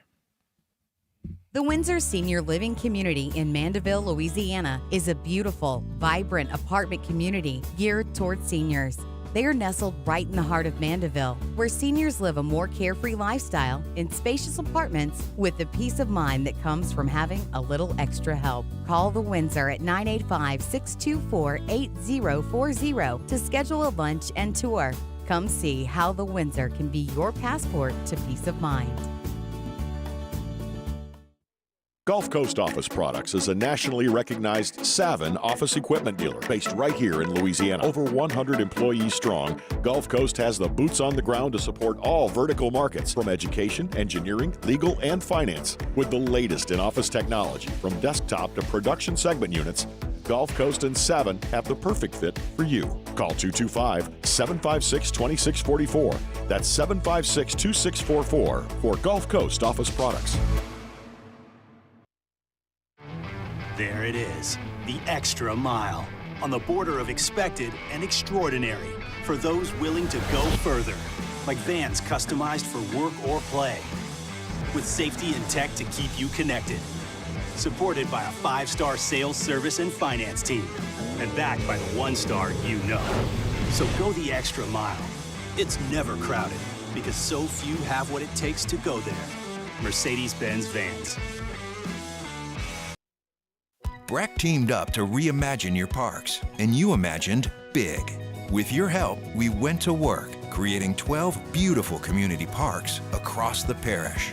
A family-sized water park, miles and miles of trails, and parks just for your dogs. There are more places to splash, to explore, to run wild, and even soar. You imagined, we delivered gold. Breck, your #1 park system in the nation. I've been doing business with Luba for 25 years. They're dependable, trustworthy. It's just the attention to detail with our clients. Our folks have years and years of experience. They're highly trained professionals. But many companies have that asset. What I'd like to think makes Luba a bit different is that we use those talents in a way that truly is dedicated to serving the needs of the folks who depend on us. Dylan Cruz here to tell you about Six Rings Baseball and Softball Camp. If you live on the North Shore and play ball, go to Six Rings Camps with former LSU assistant coach Dan Canaveri. His knowledge is second to none, and your child will improve and have fun doing it. Camps were held at Coquille Park and Six Rings Academy in Covington with 4 sessions over the summer. Full day and morning only sessions are available from ages 7 to 13. Go to sixringsbaseball.com or call 985. I've got another confession to make. I'm your fool. Everyone's got the chains to break. Holding you. Welcome back to Off the Bench with Hester and T-Bob. Oh, what's going on, y'all? Welcome back to OTB. As you can see behind me, the sky is darkening here in Baton Rouge. Everybody hunker down. Stay safe. Jake, very excited to learn about virtual backgrounds, is in on the action, and he did a neck roll. Yeah. Only it kind of just looks like a giant black toilet seat because of the cropped image of the photo. You know, it's okay. A lot of people that don't have, the ultimate grit, they would make that mistake, T-Bob. But yeah, the crop got me. But it is a glorious black foam neck roll. And if you had the black version of a foam neck roll, like you had a lot of money. You couldn't hide money. You know what I mean? Like you had to pay extra for that one compared to the old white one. Yeah, I don't think I ever even saw the black one, to your point. Yeah. So the crop has you looking like crap because you're in a toilet. Yeah. Look, I lost my right arm. All right, guys. Yeah. We're asked the bench. Pinnacle Exterior Construction, PECbuilt.com, PECbuilt.com. You want a pool, you want an outdoor kitchen, outdoor living area, you want to put some turf in your yard. You need pergolas, bulkheads, you need any size, type, or fence. The answer to all this and more is Pinnacle Exterior Construction. Go to PECbuilt.com. Look at the gallery online. You're going to be blown away, okay? They are your outdoor construction experts. The quality of the work, the level of artisanship, the awards that they've won, it all speaks for itself. If you even need pool maintenance, they can get you ready just one time or whenever you need. They are there for you. Pinnacle Exterior Construction, PECbuilt.com. Ask the bench, brought to you by Cold Curse Light. Visit our hotels, Blue Moon Lights, guys, Citrus Suite. Well, Quad Bob be playing O-line for LSU. I don't know, dude. Quad Bob's one, I would love for him to be, maybe he'll be on the dance team, I'm trying to get a golden boy, a golden girl. So I've been like trying to, playing LSU would be great for any of my sons, but I've been trying to put it out there into the world and make it happen that Jackson, my oldest, was going to play O-line and wear a winged helmet, but not for Michigan, for Princeton. Yeah, hell yeah, dude. Look, you get, you play college football, you get a degree from Princeton. I don't know. He's really smart. Ask the bench, what world any natural disaster movie could you survive in? The Matrix, because I would literally be ignorant of it and just plugged in to a computer. I could not survive in any apocalyptic movie setting. It'd be tough. A Quiet Place. Just like being quiet like that all the time. At a certain time. point, you're just going to lose your mind and just yell out, Yeah. I couldn't handle it. I'm a gas Great bag. premise of a, of a script and a movie and a thought, but I couldn't do it. What are we supposed to do? How could it go from being on? How are we supposed to do radio if we can't even freaking talk, dude? Can you imagine Taylor with all the takes he has having to live in a quiet place? He would spontaneously combust. He would just explode. Ask the bench, which fictional character would you want to be stuck in a storm with? And the least, well, obviously, Bill Paxton and Twister is who I'd want to be stuck with. They used to call him the human barometer. He could tell me exactly where the storm was going. So it would be good to go. Who I would want to be stuck with the least? Give me your best, Jake, while I think on this. Oh man, the best. I mean, I'll go if you're going Paxton, which I would have said. I'll go Glenn Powell. I mean, why not go the sequel? That's I mean, Twisters was good. Twisters was good. Sorry, my hand, kind of green screen ruined my hand thing I was doing there. He was doing this. Who do I find? What character do I find absolutely grating? I guess one that jumped into my head was Dolores Umbridge from Harry Potter. I don't want to do anything with her. I was going Joffrey from Game of Thrones. I actually thought about that. I thought about that as well. I'd punch him immediately and just keep punching him. It means you're a good actor. Hashtag Ask the Bench, underrated something to do during a hurricane. It's not underrated because everybody does it. So drinking's always fun. Probably reading. Less and less nowadays we make time for reading. And so power's out. You think about board games, think about all this stuff, but what about just cracking into a good book? Every time I keep my favorite copy of Confederacy of Dunces up here at the lake, and every time I'm up here, that's what I read when I'm in the bathroom. I would say I'm not a huge board games. Like I don't mind them, but we break out the Uno cards typically. Hell yeah, that's a board game. Is it? I mean, a card game, board game, yeah. Whatever. Same thing. I love Uno. Yeah, we get competitive. A lot of cheating going on that we got to call out here. Ask the Bench, what's Tay-Tay's dinner meal of choice / restaurant? Happy birthday. Knowing Taylor, he probably just wants like a newly sandwich. No, I don't know. I don't know what Tay-Tay's going to do. Tay-Tay, I'm going to give you 30 seconds here to tell the people, and I'm just going to be quiet. Ooh, dinner meal of choice. Usually it's family dinner somewhere out in Baton Rouge. Typically 4 places. I go. Sounds delightful. I go TJ Ribs. Is Victoria going to go with you? Typically, that's where I was planning on going TJ Ribs this year. She's your wife. That makes sense. But great. Hurricane happy birthday, Francine had a couple other issues in mind, look, so that didn't happen. Excellent, huge thanks to Alondra and Taylor producing back home, making sure that this show stays on the rails. A weird setting that we were in today. My time.gov says synchronizing. Okay. A weird setting that we were in today. So a massive thank you to everybody for sticking by us. Thank you to everybody who is at the studio right now, keeping us on there. Everybody hunker down, be safe. We love you. We'll be back tomorrow morning post-storm with more Off the Bench.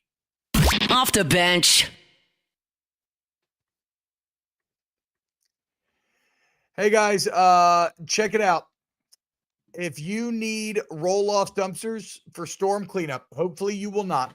But if you do, whether it's 15-yard, 20-yard, even 30-yard dumpsters, you want to get in touch with Trash Rangers. Go to trashrangers.com or call 225-363-9053, 225-363-9053.